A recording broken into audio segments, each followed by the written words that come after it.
In the protagonist's past life, he worked in a rescue team and died in an accident. After that, he woke up in this world full of mutated beasts and those called the awakened ones. In this place, he also awakened a power. By expending physical and mental energy, he could create gems. If the target accepts the gem, he can control their life, soul, and even their consciousness. In theory, this seems like an extremely overpowered ability. But of course, there's an obvious problem. With the gem in hand, someone asks what Jiang Ping is doing. He tells Su Jingrou that it's nothing special and asks if she wanted candy. However, she tells him to forget it since she would never want to be controlled by him. The problem with the ability is that the person has to know what happens when they consume the gem and accept the contract voluntarily. Otherwise, it's useless. The original owner of this body nearly exploded with rage because the ability was useless. However, having lived for a long time, he had a more resilient mentality to withstand such a useless power. Still, Su Jingrou tells him not to give up and that soon he'll find some creature that will accept being dominated by him. The boy says it's easy to say, but besides himself, no one else would accept it.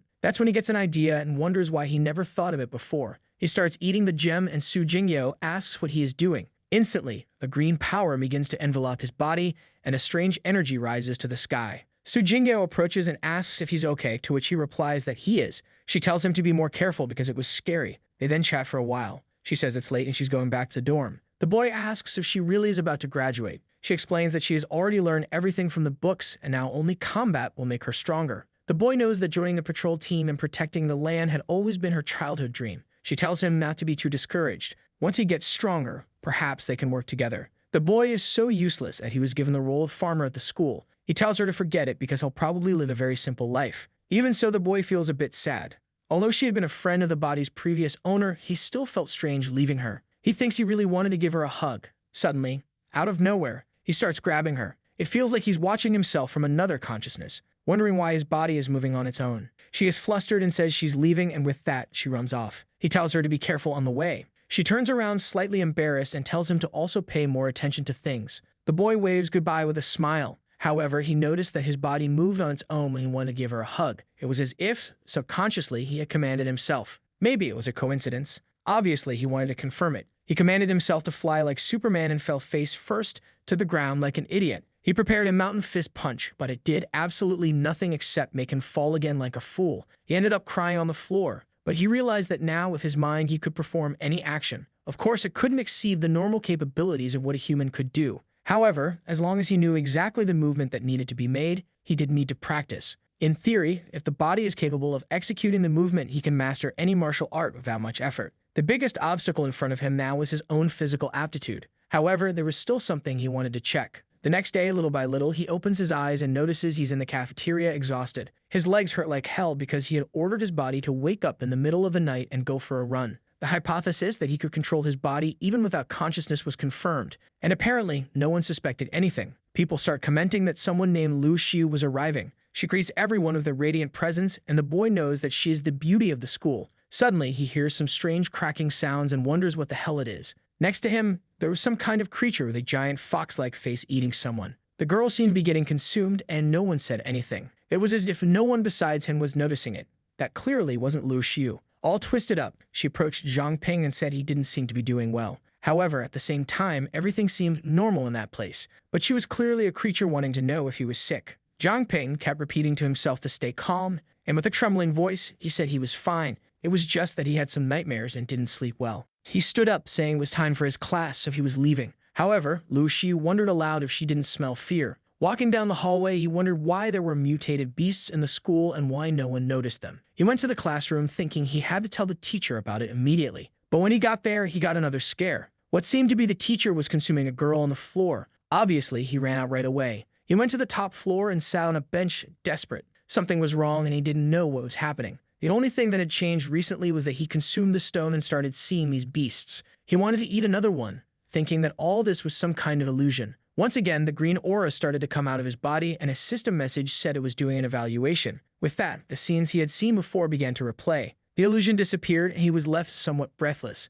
It seemed the system had unlocked an analysis ability. At the moment, he was only a 3-star human with almost no talent. What he also noticed now was that the contract gems had levels. One of the talents was absolute command, meaning the person had to do whatever he ordered. However, at the same time, since he was a contractor, he also had absolute obedience and couldn't disobey. Another talent of his was evaluation, which allowed him to better understand targets depending on the power difference. He figured this had to do with him eating the gem. He He began to analyze the fact that he became both the contractor and the contracted. Since he could control his own body through the ability's consciousness, he was no longer affected by powers that created illusions for his body. These foxes were all high level, and he stood no chance against any of them due to the cognitive distortion they could create. They could eat a person without anyone else noticing. He remembered that Su Jingrou, his childhood friend, had mental abilities, so maybe it would be better to talk to her. After school, he decided to meet her. What scared him was what he saw outside the school. A romantic couple passed by him, but the girl had already been dominated by a fox. He then went to the patrol team headquarters. He approached the receptionist, who, looking beautiful, asked him what he wanted.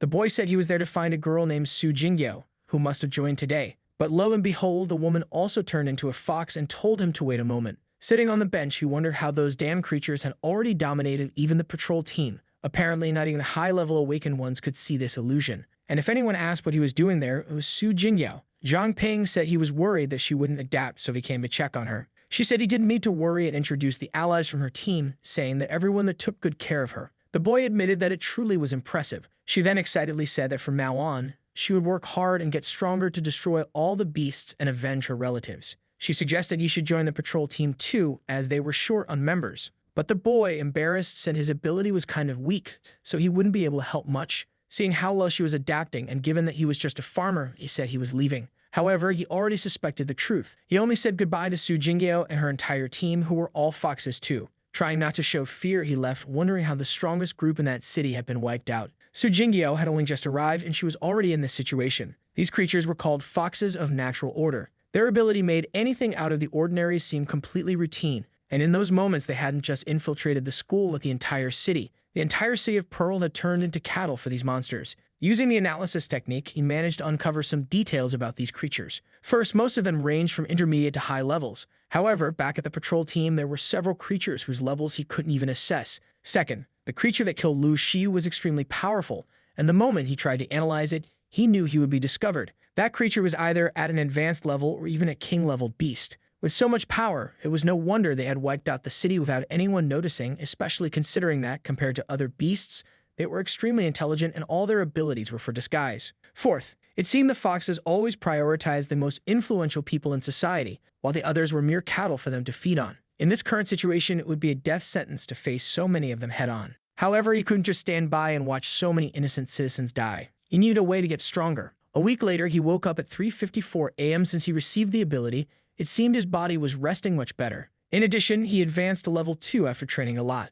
All the remaining physical and mental energy he had was being turned into gems to consume, in hopes that sooner or later he'd get a better one or some evolved talent. After all, ever since he leveled up, the gems had turned colorless, and he seemed to get nothing from consuming them. However, today he finally got another one with color. He consumed it, saying that it looked more like poison, but he hoped it would have some effect this time. After a while, power began accumulating in him, and in his profile he received a new ability, Night Walker. It granted him night vision, reduced his presence at night, and if he was in the shadows, he became completely invisible. In addition, the contract gem also leveled up to 2, and he wondered if it had something to do with his base level. If he could really gain a new talent with every level, he would eventually become invincible. But now that he had the new talent, there was no reason to delay. Time to start practicing. Activating the Night Walker ability, he said he wanted to test it. He ran around the school and noticed that his vision at night was now far better than during the day. He could spot any object, including a strange ring lying on the ground. He crouched, finding it a bit odd that it was there. He tried using his analysis abilities several times until he finally succeeded.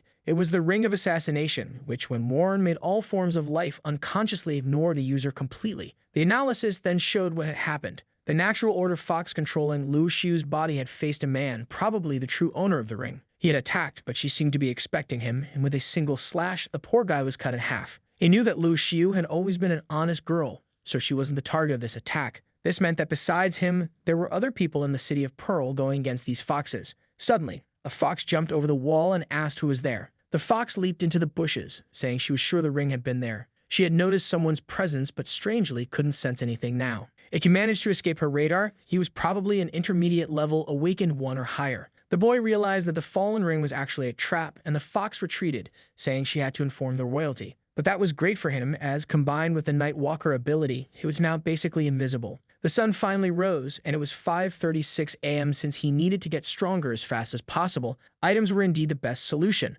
However, suddenly he heard some footsteps approaching. A strange voice called his name. He wondered who it was and who was speaking to him, but the voice only told him to hide. The girl then grabbed his face and warned him that they were coming, or rather they were already there in his room. It had been 4 minutes since he woke up, and there were 3 foxes staring at his sleeping body. The one controlling Lu Xiu asked if it was him and prepared a red attack in her hand, telling him to die. The claw came straight for his face as he drooled. The fox paused the attack, thinking that if it had been him, he would have fought for his life. Besides, she couldn't sense the presence of that ring. Another fox, however, said he was very suspicious since he went out for walks every day. But today, he didn't. However, Lu Xiu, who was also royalty, said it wasn't him. That one was just a worthless meal, and they should learn that food in this city wasn't to be wasted. Some time passed, and the boy woke up startled. He spat out the ring, saying that was a close call. He was stupid to forget about today's walk, and he was lucky he forced his body to swallow that ring, avoiding exposure. What he found strange was hearing Su Jingrou's voice telling him to hide. He wasn't sure if he was getting sentimental or what was happening,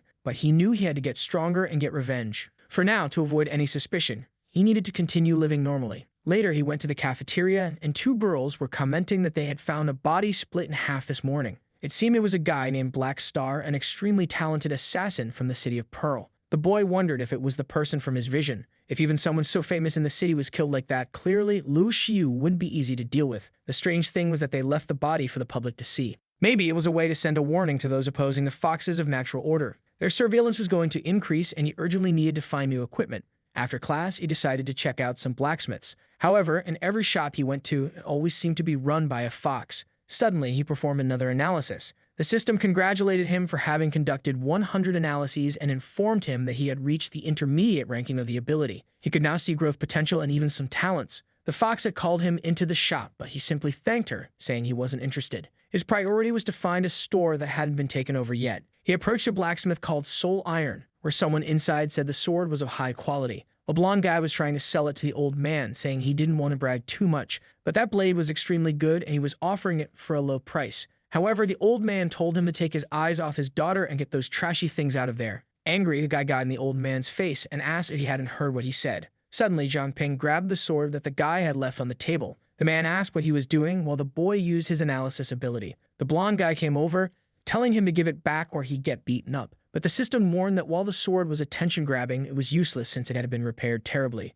Right then, Jiang Ping said that the sword would break, and indeed, it snapped at that moment. The blonde guy started crackling with electricity, saying that Jiang Ping had ruined his plans and asked if he knew who he was. He claimed to be a direct disciple of the martial arts master from Xingyi School. He lunged at Jiang Ping, unleashing a flurry of light attacks. But Jiang Ping had sent out a shadow clone. Then Jiang Ping simply slapped the guy in the face. The boy questioned how he could be so weak, and the blonde guy called him dirty. Jiang Ping wasn't afraid at all since he had already seen that this sickly guy was only a level 1 with limited growth potential. The guy shouted that one day he'd get revenge when he became stronger. Jiang Ping just thought that he was delusional. But while Jiang Ping was distracted, the guy tried a sneak attack. He ended up knocked out on the ground, and Jiang Ping commented on how much this guy liked fighting dirty. Suddenly, someone approached, saying they were gone for a second, and the blacksmith shop got noisy. The one arrived with incredibly strong abs and warned that if the guy didn't leave, he'd be beaten up. The blonde guy ran off terrified, and Jiang Ping realized it would be better to leave too. However, the woman blocked his way, and he asked what the problem was.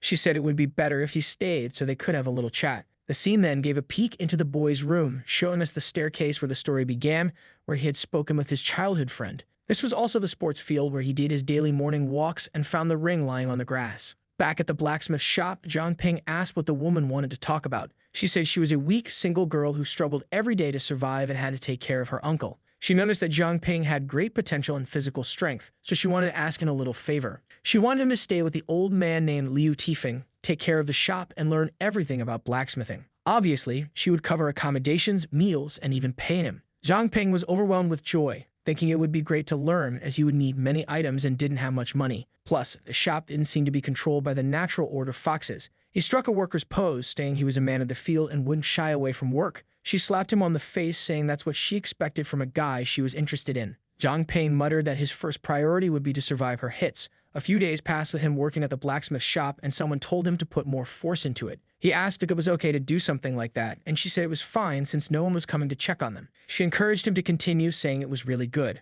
Obviously, he was forging, not what you might have thought, right? She was teaching him how to hammer the materials, and she told him to wait a moment while she went to get some molds from the warehouse. The coal to be used was in a bucket, and he was warned not to let the fire go out. The problem was that there was more than one bucket, and he didn't know which one to use. He came to the brilliant conclusion that if he threw everything in, one of them would work. So he threw it into the furnace to keep the fire going. However, the whole place exploded. Flames shot in every direction. Jiang Ping thought he was done for and wondered if he had died. But then a strange skull appeared on his chest, absorbing part of the power, and all the flames seemed to be entering his body. Suddenly, he woke up with one eye burning. The entire place was filled with smoke and ashes, but he didn't seem to be dead. However, his heart was burning and racing. Realizing he was on fire, he used his analysis ability on himself. His growth potential had risen to 4 stars. The more stars he gained, the more he could evolve his abilities, and evolving the abilities he had already acquired would further increase his potential. What he found odd was that people usually had a limit to growth increases, so why was he awakening so many talents?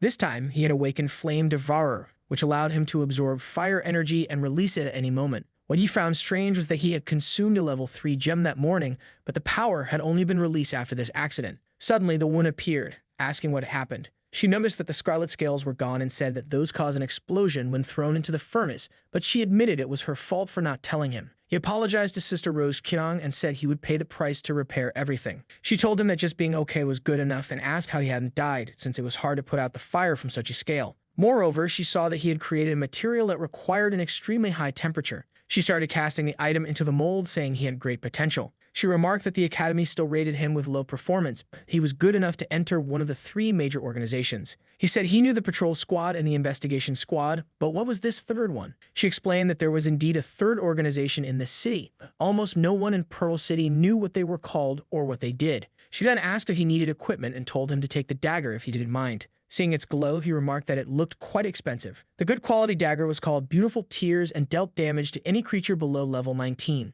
She explained that it was worth at least 100,000, which would be around 3 years of salary for that fool. He asked how someone poor like him, who earned 3,000, could walk around with something like that. She told him to see it as a reward for improving so quickly. She mentioned that she was going on a mission and asked if he was sure he wouldn't return to the academy. He replied that she didn't need to worry because he had already filled out the graduation papers. She told him to take care of the old man and not let him open the shop. Jiang Ping realized that the foxes had no interest in this place because they rarely opened it. However, of all the things happening lately, it might have drawn some attention. Since it was night, perhaps it was a good time to take a look around the street. Out there, and he saw a little girl on a swing looking all cute. But of course, she was a damn fox with 4 stars of power. The interesting thing was that this was the first time he had seen a level 3 fox. Since both he and the fox were level 3, and he had the new dagger and abilities, he figured he could probably win. The patrol squad had been killed, but the investigation squad should still be fine. If he can deliver the body of a natural order fox to them, he could get some attention. But suddenly, he was frozen in place and someone asked if he was trying to attack a child. He was warned not to move or he would lose his life. The woman told him to drop his weapon,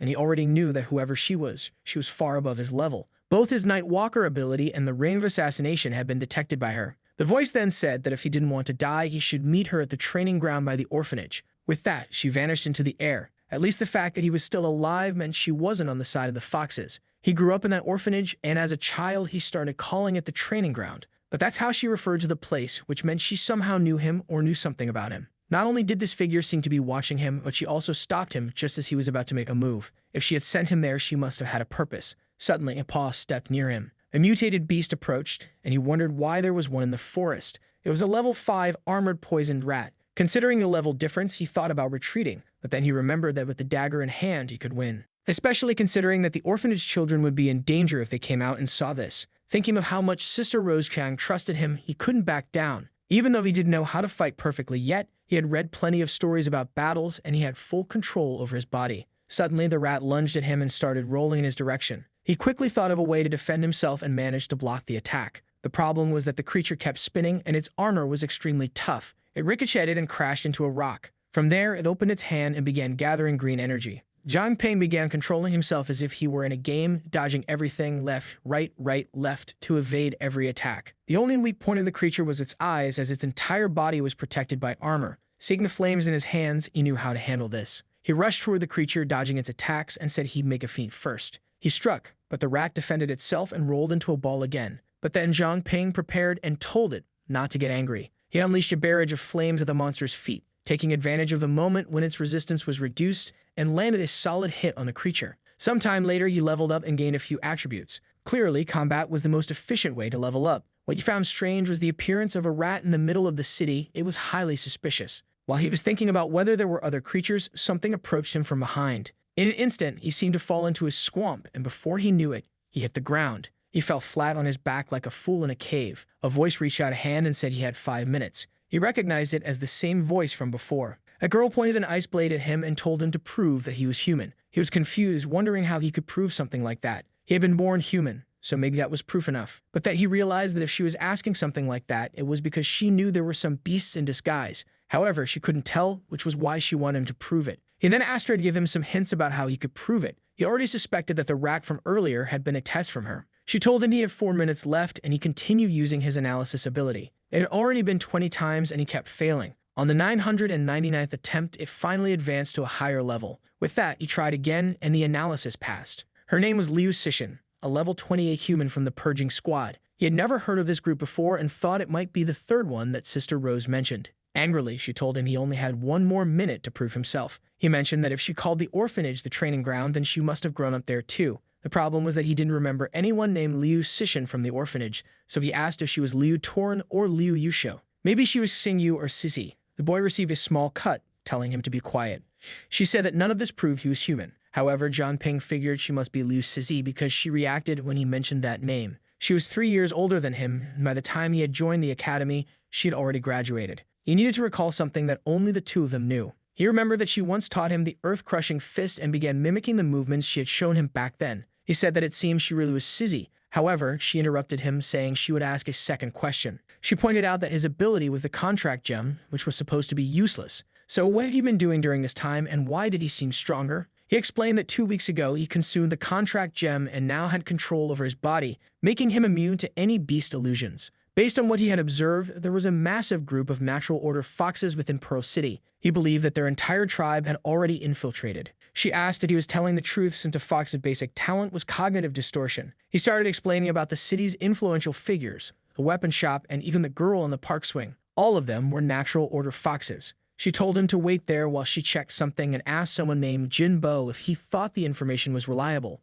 The man replied that they had never discovered the natural order foxes inside Pearl City, but some investigations pointed to something similar involving cognitive distortion. He would send 2 people to capture the nearest foxes, and they should be back soon. However, at that moment, an explosion occurred behind him. 2 men were lying on the ground, and he asked what had happened. One of them came running, saying that the crazy one following them was the owner of the cafeteria. The moment they tried to ask her to come with them, she started attacking everyone. The next thing they knew, she was face to face with the leader. But the man calmly prepared his fist and told her to die, hitting her square in the chest effortlessly. The girl disintegrated, and he remarked that it was arrogant of her to attack like that. As the body lost its aura, it turned into a fox. The man confirmed that the boy's information seemed legitimate. Finally, they began to understand who their enemies were. He told the team to be informed, and they would start hunting down these targets. Meanwhile, at the Pearl Academy, the lovely Lu Xiu was lying down. Except, of course, she was a terrible fox. She and her friend seemed to sense something. Without hesitation, Lu Xiu leaped from the top floor, thanks to her distortion ability, making it irrelevant. In truth, she sensed that a girl named Yu Ju had been killed outside the city, while another had been killed in the business district. Who was managing to hunt them down so perfectly and avoid her detection? Obviously, she wasn't going to let this slide. Back in the dark space, Jiang Ping asked if Sizzy had finished her investigation. She replied that she had, but he was still quite strange, given that he had received this ability out of nowhere. Since they couldn't fully trust him yet, he would only act as an informant. She would keep a close eye on him, and if he found anything, he should get in touch. Jiang Ping agreed, saying he'd do anything to avenge himself against the foxes. She threw him an item explaining that this jade comes in pairs. He had the cold one, and if he applied heat to it, the hot jade she carried would warm up, serving as a kind of signal. Still, she advised him to keep getting stronger. No one could guarantee his safety 100%. Jiang Ping was excited, playing with the jade, saying he really wished he had joined the martial arts academy, but he didn't have the money for it. Sizzy said she'd talked to the organization to secure a spot for him. The boy excitedly thanked Sister Sizzy. Recently, the number of foxes in the city had been decreasing significantly,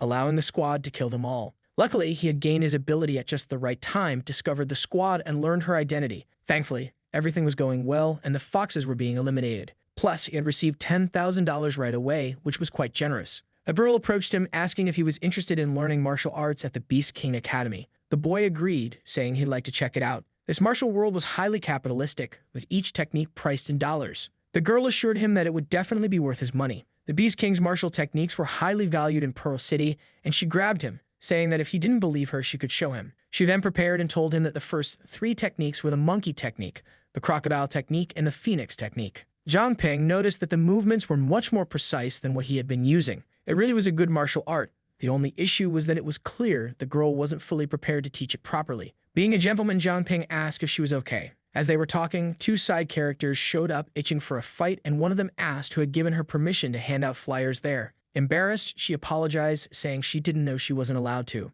Then that annoying blonde guy, Andy, showed up, saying that the beast fist technique was ridiculous. As he approached, our protagonist already wanted to punch him because he teased him about the thunder technique. Of course, the guy didn't like that and said it was time for revenge from the Blacksmith Shop incident. But the girl stepped in front, saying no one was going to hurt Jiang Ping. The guys started yelling and tearing off their shirts. Jiang Ping activated his analysis ability. The two fools were level 4 and said they would finish them off. They were using a skill that reduced intelligence by 70% for a little bit of extra strength. Jiang Ping was confused. He wasn't even sure if that could be called a talent. He then turned his attention to the girl, whose name was Wan Jimin, and saw that she had a ton of potential for growth. She would definitely be strong in the future, but at level 3, she would only get beaten up. So he handed the flyers back to her, saying this was his problem and he would handle it. After all, he was eager to test the techniques he had just learned from her. One of the fools lunged at him, but Jiang Ping easily dodged and landed the first style strike to the back of the neck. The second guy came, but Jiang Ping elbowed him in the stomach, saying that was the second style. Then that useless blonde tried his lightning technique again, but Jiang Ping kicked him in the groin before he could complete it. Jimin was already impressed, wondering how Jiang Ping had learned the techniques just by seeing them once. She even asked if, in the future, he could teach her when she didn't understand something. Jiang Ping agreed, and she thanked him, saying that together they would get much stronger. Jiang Ping knew that with her 7-star growth potential, she really had promise. Maybe, in the future, he would be the one needing her help. When they arrived at the academy, they saw a bunch of people panicking because it seemed like the instructor was coming back. Jimin mentioned that Instructor Baidi was a bit cruel, and those who didn't complete their missions were usually punished. Jiang Ping asked if she had been punished, and she admitted that she was probably punished the most since she hadn't managed to accomplish much in a month. Jiang Ping wondered why she seemed so proud of that. Then someone opened the door and everyone greeted the instructor. Jimin told Jiang Ping to be respectful and cautious. The first thing the instructor said was to run 50 laps. Jiang Ping noticed the man's name was Bai Day, a level 25 human. He could already tell that Bai Day was strong, especially since his level was on par with Zizi's. Bai Day then asked Jiang Ping if he was the one who helped with the issue at the other school. Jiang Ping responded that he was. Bai Day prepared a fist and told Jiang Ping to take a look. Jiang Ping tried to explain that he wasn't that strong, but he began dodging the attacks. Bai Day asked what was up with that beginner talk, as he had heard that Jiang Ping learned the Monkey King technique after just one demonstration. Bai Day came at him, and Jiang Ping realized he wouldn't be able to dodge. However, the instructor was kind and just gave him a soft tap. Bai Day admitted that at first he didn't believe it, but Jiang Ping really did have potential. It was just a shame that he had learned from someone so useless. The movements that person showed weren't even close to the real ones. Bai Day said he would personally teach Jiang Ping, and the boy thanked him. But now it was time to deal with the slackers from earlier. Bai Day ordered everyone form a line and fight him, followed by 500 push-ups and a 10 kilometers run. As someone touched Jiang Ping, it was Jimin, embarrassed. He asked what was wrong. She said the instructor had never taught her privately, so she would love it if he could pass on his knowledge to her later. Jiang Ping agreed, saying they could go to the Soul Iron Shop later to train together. She beamed with excitement, saying she thought he would reject her. The system showed Jiang Ping that she had a weakness, as it took her 90% longer to learn anything. However, if she trained the same thing every day, her learning speed would increase by 10% each day,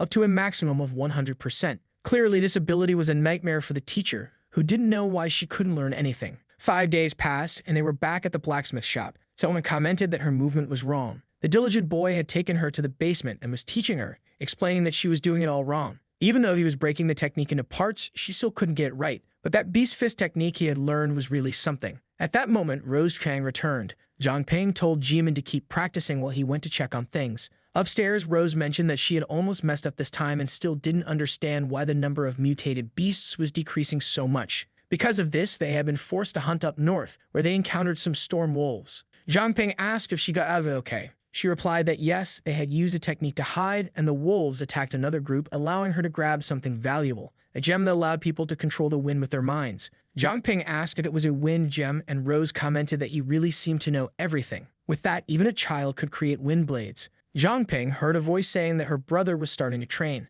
Another voice mentioned the wind blade sword, and yet another said that since Yu Shiwei had died, she would eat 2 more of them. With that, Jiang Ping awakened another talent. But then he heard someone talking about the 2 people inside the shop. He recognized the voices as those of Natural Order foxes, and they were discussing how the 2 would make a great snack. Jiang Ping wondered if they were planning to invade the shop in broad daylight. Meanwhile, Sizzy was taking a bath, reacting calmly even though Jiang Ping was about to be in serious danger. He questioned whether she would arrive in time, as those foxes could break in at any moment. Rose noticed something was wrong and asked if he had a problem. Jiang Ping turned to her and suggested she visit her uncle now that she had returned, as he was always talking about her upstairs. She agreed and said she would prepare dinner and buy some ingredients. But before leaving, she took the gem with her. Jiang Ping handed it back to her and thanked her for leaving, ensuring she wouldn't get involved in what was about to happen. He then rushed over to Jimin, who was practicing like a fool. He simply told her to be quiet and come with him. Just then, two foxes appeared and asked where they thought they were going. Jiang Ping told Jimin to stay away, but she asked what her mom and dad were doing there. She told Jiang Ping they were her relatives, so there was nothing to worry about.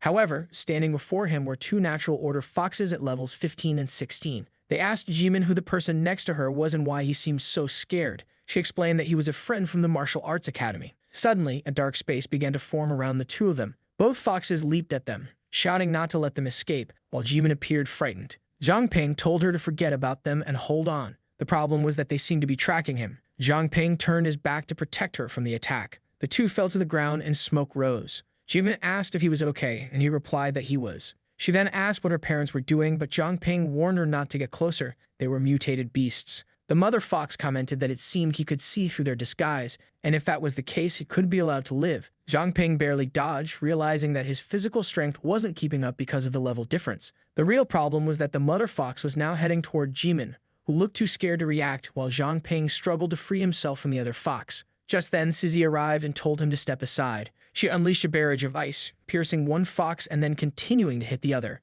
She jumped to finish them off, but Jimin pleaded with her to stop. However, it was too late.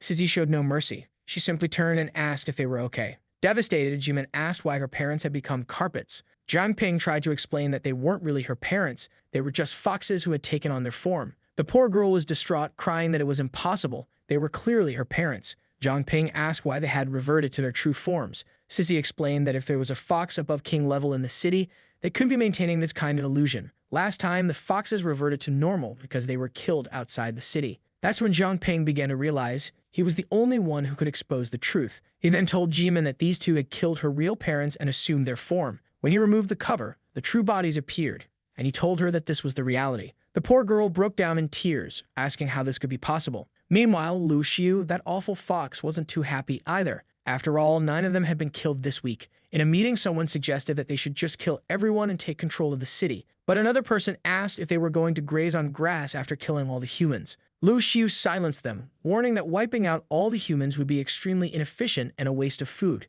Their priority now was to find the people hiding in the shadows and eliminate them. The vice president suggested that if they brought in several strong beasts to attack the city, the powerful humans would be forced to reveal themselves. Everyone knew there were 3 organizations, but no one knew what the third one was. The 2 foxes nearby agreed that it seemed like a good idea. Lu Xiu stood up and gave her approval, but reminded the mayor not to forget that he was still human, warning that if he did anything wrong, he would be dealt with. The idiot mayor punched the air, vowing that he would never go against her highness. Back with Jimin, she slowly approached the puddle, looked at what had happened, and cried for her mother and father. She apologized, saying she had never realized the truth. Sizzy, ever so cruel, said that even if Jimin had known, she wouldn't have been able to do anything. Jimin, crying, pleaded with her to go easier, saying that she knew she was weak, unable to learn any martial arts, and that was why she had lost her parents. She lamented that she should have been the one to die. But our romantic protagonist, Jiang Ping, stepped in with a hug, telling her to listen. This wasn't her fault. He had also lost someone important and thought about them every day. Maybe if he had stopped her from joining the city patrol, she would still be alive. But he knew that even if he could go back in time, nothing would change.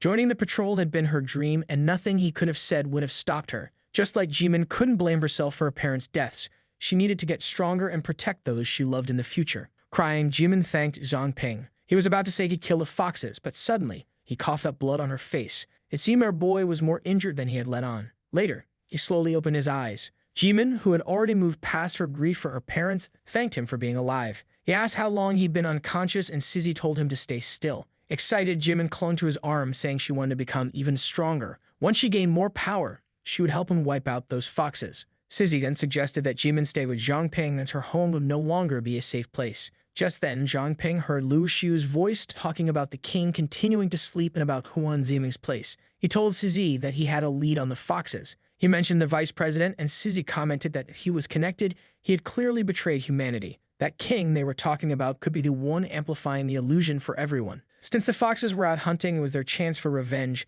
and she would need Jiang Ping's help to identify them. Meanwhile, Rose was happily cooking, starving. The scene shifted to the purging squad's base. The girl named Manny complained that Sizzy was always bossing everyone around and making all sorts of demands, while Chen Luo just quietly observed. They entered the meeting room, where another, far more dangerous, person offered Manny a cup of coffee. This base was a dangerous place, if you know what I mean, and it was time for the meeting to start. Her name was Su Ji, and she initiated the solar recharge. Another person activated the black curtain, and the last one triggered the light and shadow distortion. Together, they created a celestial curtain around the entire city. Meanwhile, Jiang Ping thought that the purging squad was finally starting to trust him. They were the only ones who had a chance to deal with all of this, and they had extremely rare weapons. They also had a secret group for operations like this. The leader had the black curtain ability, which was responsible for creating those non-existent spaces he kept falling into. Su Ji had the solar recharge ability, which would give a long-lasting buff to allies, and Chen Luwei could turn herself or others completely invisible. Together, their powers allowed them to create the celestial curtain, which lured any creature below king level into the world they had created. Since the foxes like to use illusions to kill people, they were going to play the same game. We saw two girls walking through the city, talking about killing humans. One of them suggested they could capture the humans and take them back. The other commented that the city had been chaotic lately, and her friend asked if she was scared. Suddenly, the second girl stopped, and the one with purple hair asked if she didn't feel something strange approaching. The first girl was about to brush it off as paranoia until she also felt something and wondered where all the humans who had been around them a second ago had gone. At that moment, someone approached with a fist aimed right at the back of their necks. A small explosion echoed through the street, and the person remarked that it was a shame they hadn't been able to take them out in one punch. The girls realized that this was the person who had been killing foxes in the city and called him bold. It was Liu Bo who thanked them for the compliment. He was a level 32, and Jiang Ping had warned him that these two were level 25s, so he was confident. Both girls lunged at him, but he easily dodged one of their strikes. However, something strange happened. He seemed to take damage, even though he had blocked the attack. One of the girls leaped toward him, saying he was nothing but food. Liu Bo found it strange that even though he had blocked the attack, he was still taking damage. The girls kept striking him, taunting him, asking if that was all he was capable of. They found it ridiculous that their friends had been killed by someone so weak, but then one of them took a slap to the face with Liu Bo, saying that now she knew why. Her friend jumped in, shouting that he would pay for that. However, up close, Liu Bo said he could see it now. He had been defending against their human forms, but needed to remember that he was fighting foxes. It was difficult, but now he understood their true size. They were indeed strong when it came to sneak attacks, but in a real fight, they were nothing. Agonizing, the friend asked the other for help, but Liu Bo just smiled and asked if she was feeling nostalgic. With that, he slammed her friend right into her chest. As they were reeling from the blow, Liu Bo appeared behind them, warning that another strike was coming to finish them off. He delivered a crushing heel kick, driving them into the ground. Writhing in pain, the two foxes wondered why they couldn't sense the rest of their race. Liu Bo told them to stop overthinking it. This was the end. He unleashed an electric explosion, finishing them off completely. From afar, Jiang Ping observed and remarked that Liu Bo was indeed strong.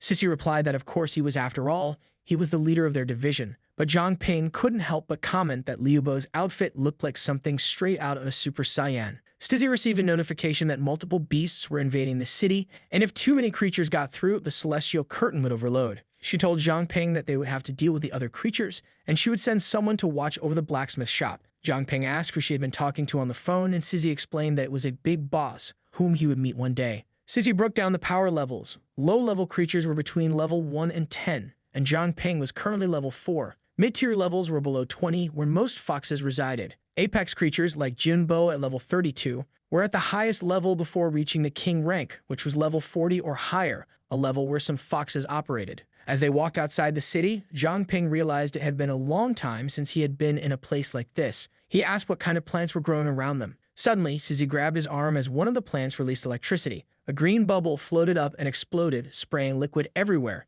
Stizzy warned him to be careful. It was actually acid. She pointed to a rabbit and told Jiang Ping that it would be his challenge while she checked the surroundings. Jiang Ping analyzed the rabbit and saw that it was level 9. Even though it looked harmless, he knew he couldn't let his guard down and had to finish it quickly. He attacked with his dagger, knowing that the first strike was the most important. However, the rabbit didn't even try to dodge. Jiang Ping quickly followed up with a pearl fist, but the rabbit released poison from its ears. Jiang Ping realized he was still quite useless. The rabbit hopped around, activating poison traps from various plants. Jiang Ping commanded his body to dodge while trying to figure out what was happening. Clearly, the rabbit had insane reflexes, and his sneaky attack had been useless. Worse, a creature was luring him into an area filled with acid. The rabbit was fast and intelligent. This wasn't going to be easy. Jiang Ping noticed something strange. The acid wasn't burning him. Maybe the fire in his body was evaporating the acid on contact. The rabbit launched another series of attacks, but Jiang Ping responded with a barrage of flames, easily blocking the assault. Since the acid was liquid, the fire evaporated it instantly. Jiang Ping understood why Sizzy had assigned him this task. Despite how dangerous these creatures were, he had a clear advantage. The rabbit lunged, puzzled as to why Jiang Ping wasn't being consumed by the acid.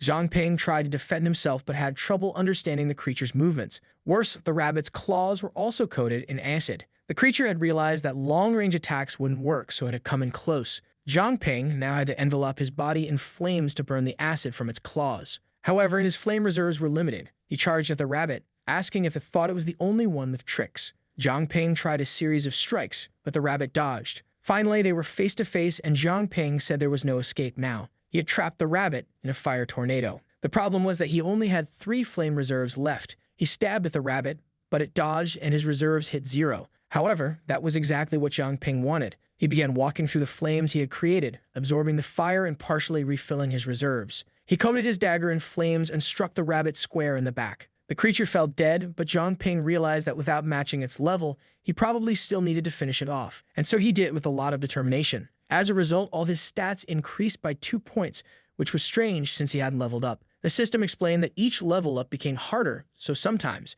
when training or defeating enemies, he would only gain stat boosts. Jiang Ping, still at level 4, lamented how hard it was to level up. Poor guy. But then he heard a strange sound behind him, a legion of not-so-happy rabbits. Worse, Jiang Ping only had 2 flame reserves left, and there were far more rabbits than he could handle, including some huge muscular ones. He muttered that at least it was enough to activate the pendant and started running in desperation, calling for Sister Sizzy to help. But the rabbits were smart. They cut off his escape route. The area behind him was packed, and the rabbits were clearly coordinating their attacks. A barrage of poison was heading his way, and Jiang Ping had no way to dodge. But suddenly, an ice barrier rose up, saving him. He knew who it was. Sister Sizzy had arrived to save the day. She warned him that these bullet rabbits were in berserker mode, so she would have to take care of them, already preparing to send a wave of attacks in their direction. With that, the fools were all chased out of the forest, drenched and defeated. Now they looked cute, didn't they? But they were still damned creatures. Jiang Ping couldn't help but think, these cursed things only look adorable after they're dead. Sizzy, ever so cruel, snapped her fingers and everything turned to ice. The entire wave of creatures became frozen pillars. Sissy remarked that she'd only been gone for a minute, so how did this many creatures show up? Jiang Ping, of course, said he had no idea. She responded that the worst part was that this didn't seem to be the end. Another legion was coming their way. But instead of attacking, these creatures were headbutting one of their own that was trapped in the ice. They didn't even care that a girl was preparing a sword. It was as if they were all fixated on completing a single objective. However, Sizzy wasn't about to help them, and even though the creatures looked cute after death, she showed no mercy and finished them off. Since the whole pack was focused on the one in the middle, Sizzy knew there had to be something inside its body. She reached out and commanded it to release. The ice shattered along with the creature, and inside they found a spiritual control pill. Jiang Ping asked what it was, mentioning that it smelled nice. Sissy explained that some organizations used it to control mutated beasts. Usually, this was done by the Zhu clan of tamers. It seemed that after all this time, they were finally making a move. The pill emitted a strong scent that only mid-tier beasts could sense. It made them crave the pill, and once they consumed it, they lost control and became mindless. However, the Zhu clan somehow had the ability to control these creatures, which was still a mystery. Sizzy crushed the pill, explaining that if it weren't destroyed, another beast might consume it. But it was clear that there was a connection between these beasts and the pill, and they would have to investigate whether the Zhu clan was responsible. Before that, though, they would continue training just outside the wall. What they didn't know was that a hooded figure had been eavesdropping on their conversation. Jiang Ping had a feeling, though, that Sizzy already had her blade ready. Her attack sliced through a tree, but the intruder had already vanished. Jiang Ping asked why she'd done that out of nowhere. Sissy told him to forget it, questioning whether she was imagining things. A week passed, and all the foxes from the blacksmith area had gathered. The dangerous Luz and Yuki were among them, but of course they were just horde foxes in disguise. Beast attacks were becoming more frequent, and they wondered if it was Ziming's doing. Still, Luz wasn't going to rely on him, as it was time for her to make her own move. She told the others that, as many of them knew, humans had discovered a way to break free from mental control. Most of the foxes had disappeared from the blacksmith region, so everyone would head there. Their plan was to spread chaos and make it look like they were acting impulsively. That way, Luz could observe who would appear, allowing them to eliminate all threats. Meanwhile, back in the forest, the dumb bullet rabbits were still standing around. Jiang Ping sneaked up behind them. Since it was nighttime, he had his evasion ability active, allowing him to strike without mercy. For the past week, he'd been hunting these cursed rabbits and had reached level 6. Additionally, he had become familiar with all their attack patterns. First, he easily neutralized their long-range attacks using his flames. Typically, they would cover themselves in steel and try to attack or escape. Since the acid they used was flammable, it made it even easier to eliminate the ones covered in steel. He had also been using the scarlet scales to recover his energy, so the flames he used never ran out. This was the technique he called Flame Devourer, or maybe not, because even he thought that name was a bit cringe. The problem was that he had already used up all the snake scales he'd collected, but with so many kills, it should be enough to level up again. Finally, Jiang Ping reached level 7 and he was thrilled. His contract gem advanced to level 5 as well. He had thought the gem was connected to his level, but unfortunately, from levels 4 to 6, he hadn't gained any new abilities. He was eager to find out what power he would gain this time and really hoped it would be something combat-related. But just then, one of the rabbits changed expression. It took on a dark form and a purple aura began to emanate from it. Jiang Ping was confused. After all, that rabbit was supposed to be dead. But since it wasn't, he decided to use his last flame reserve to finish it off. He laughed, saying it seemed like the rabbit liked coming straight at him. But when he went to stab the creature, it caught his hand and dodged the attack. Jiang Ping realized it might be a spiritual creature and wondered if it was the avenger of the rabbits. Not that it mattered to him. He swung his blade, commanding it to die. The creature collapsed, shriveled and weak on the ground. Jiang Ping wondered since when these cursed rabbits had such a technique and started searching for a spiritual control pill. Instead, he found a strange purple object, but had no idea what it was. He tried several analysis attempts, all of which failed. He kept trying until finally the analysis worked.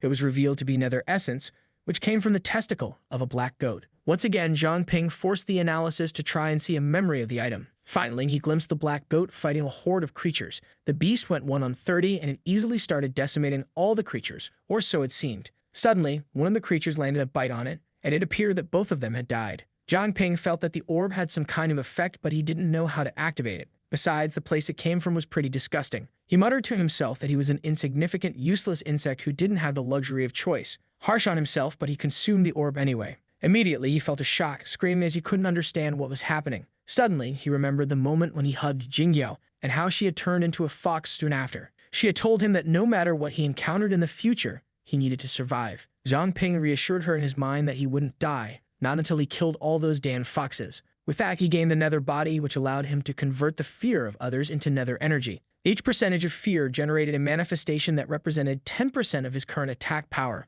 With fully recharged energy, he could unleash an attack with 1000% power. It was a perfect ability, both offensively and defensively. The most impressive part was that his growth potential increased by 3 stars because of this. Clearly, the Nether body was more powerful than he had anticipated. But suddenly, Jiang Ping started crying, and even he didn't understand why. He couldn't tell if it was sadness, joy, or regret, but he swore he would avenge Jingrou soon. At that moment, a group of men carrying some things approached him. One of them asked if the kid was okay, but the other told him to leave Jiang Ping alone, as it wasn't their problem. Jiang Ping slowly stood up, his Hour of Darkness ability active, and said he was fine. However, the men ran off in a panic, which only fueled Jiang Ping's Nether energy. It seemed like he was going to have to cause a little mischief in this world. The most interesting part was that the Nether energy could form any shape he wanted. Curious about its strength, he swung to strike toward a tree. Even a blade created from just 1 point of Nether energy sliced through the tree like paper. He then slashed through the falling trunk, cutting it into neat cubes like something out of Minecraft. He created a small shield that cost 10 Nether energy points and easily blocked everything. This was going to be his trump card against high-level beasts.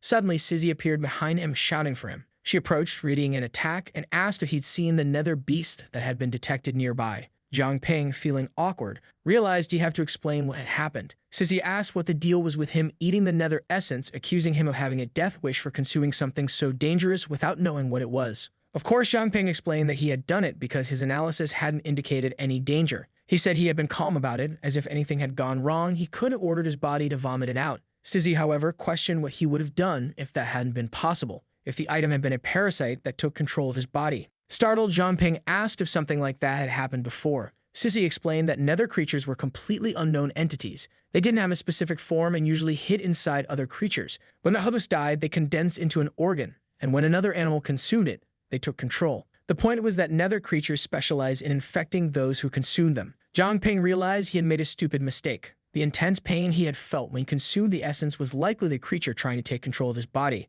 However, since he felt fine, maybe that meant the creature had failed. Sizzy said that because Jiang Ping had absolute control over himself, the beast hadn't been able to steal his body. Still, she warned him that if he showed any signs of mutation, she'd have to cut him down. Jiang Ping apologized, and just then, a spider descended between the two of them, shouting surprise at Sizzy. Embarrassed, Sizzy tried to swing her sword at the creature but missed, and it scuttled away. Jiang Ping noticed that Sizzy was terrified of it, and she clung to him all flustered. He thought to himself that she still had the same fear of insects she had when they were kids. He remembered a time when he ran over to her, proudly showing her a beetle the size of her head. He admitted that even he would have been scared of that thing. But Sizzy had swatted it away, making it run off, and Jiang Ping was sad, saying he had wanted to be friends with it. Sizzy asked why he wanted a beetle as a friend when there were so many people at the orphanage who could be his friends. He replied that he knew that, but eventually all those people would leave and he'd end up alone. But Sizzy hugged him and said that no matter what happened, they would always be friends. Of course, she had made that promise but had abandoned him later and nearly killed him.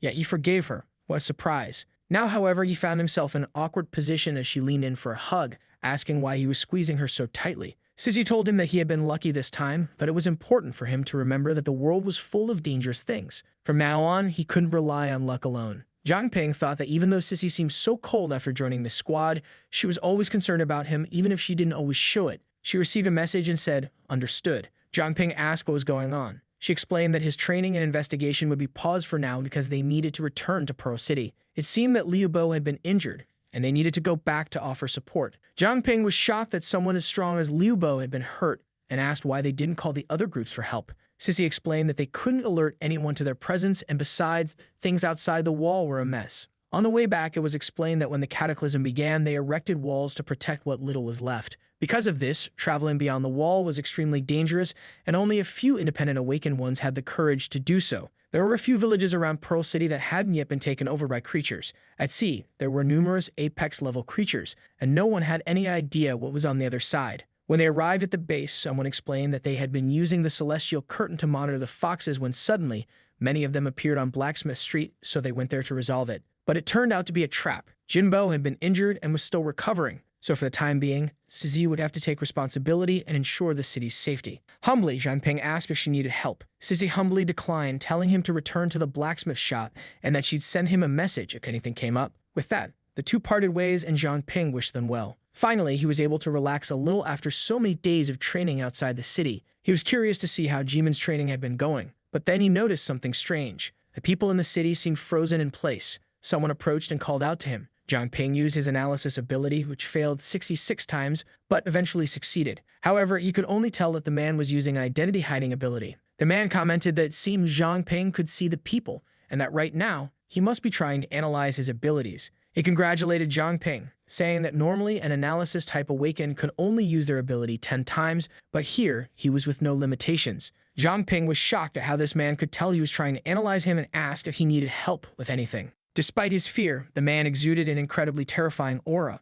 Jiang Ping stood his ground. The old man asked if he wanted to have some fun. Jiang Ping did nothing, and the man asked why he wasn't starting. Jiang Ping responded that there was no reason to fight him, but the man questioned whether he had no reason to become stronger or if his quest for vengeance in South Nile was just a lie. Instantly, Jiang Ping was in his face, demanding he repeat himself. But strangely, reality seemed to shatter around him. The man teleported, and Jiang Ping thought he was behind him. As he turned, the man blocked his punch and said that Jiang Ping still had a lot to learn. Jiang Ping replied that they'd find out soon enough and unleashed a flame right at the man's face. However, the fire passed through, causing no damage at all. The man reappeared in the distance, saying that he had had his fun and now it was his turn. What Jiang Ping had hit was just a false image, and the man unleashed a slash. Jiang Ping was barraged with ice attacks and wondered how this lunatic had so many abilities. He began using a bit of his nether reserve to dodge, and when he couldn't, he pulled up his shield to defend himself. All of this was just to get the man to lower his guard. He sacrificed his shield and launched an attack in the man's direction. As the shield blocked the man's vision, Jiang Ping came from the side to land a finishing blow. The old man said Jiang Ping was clever,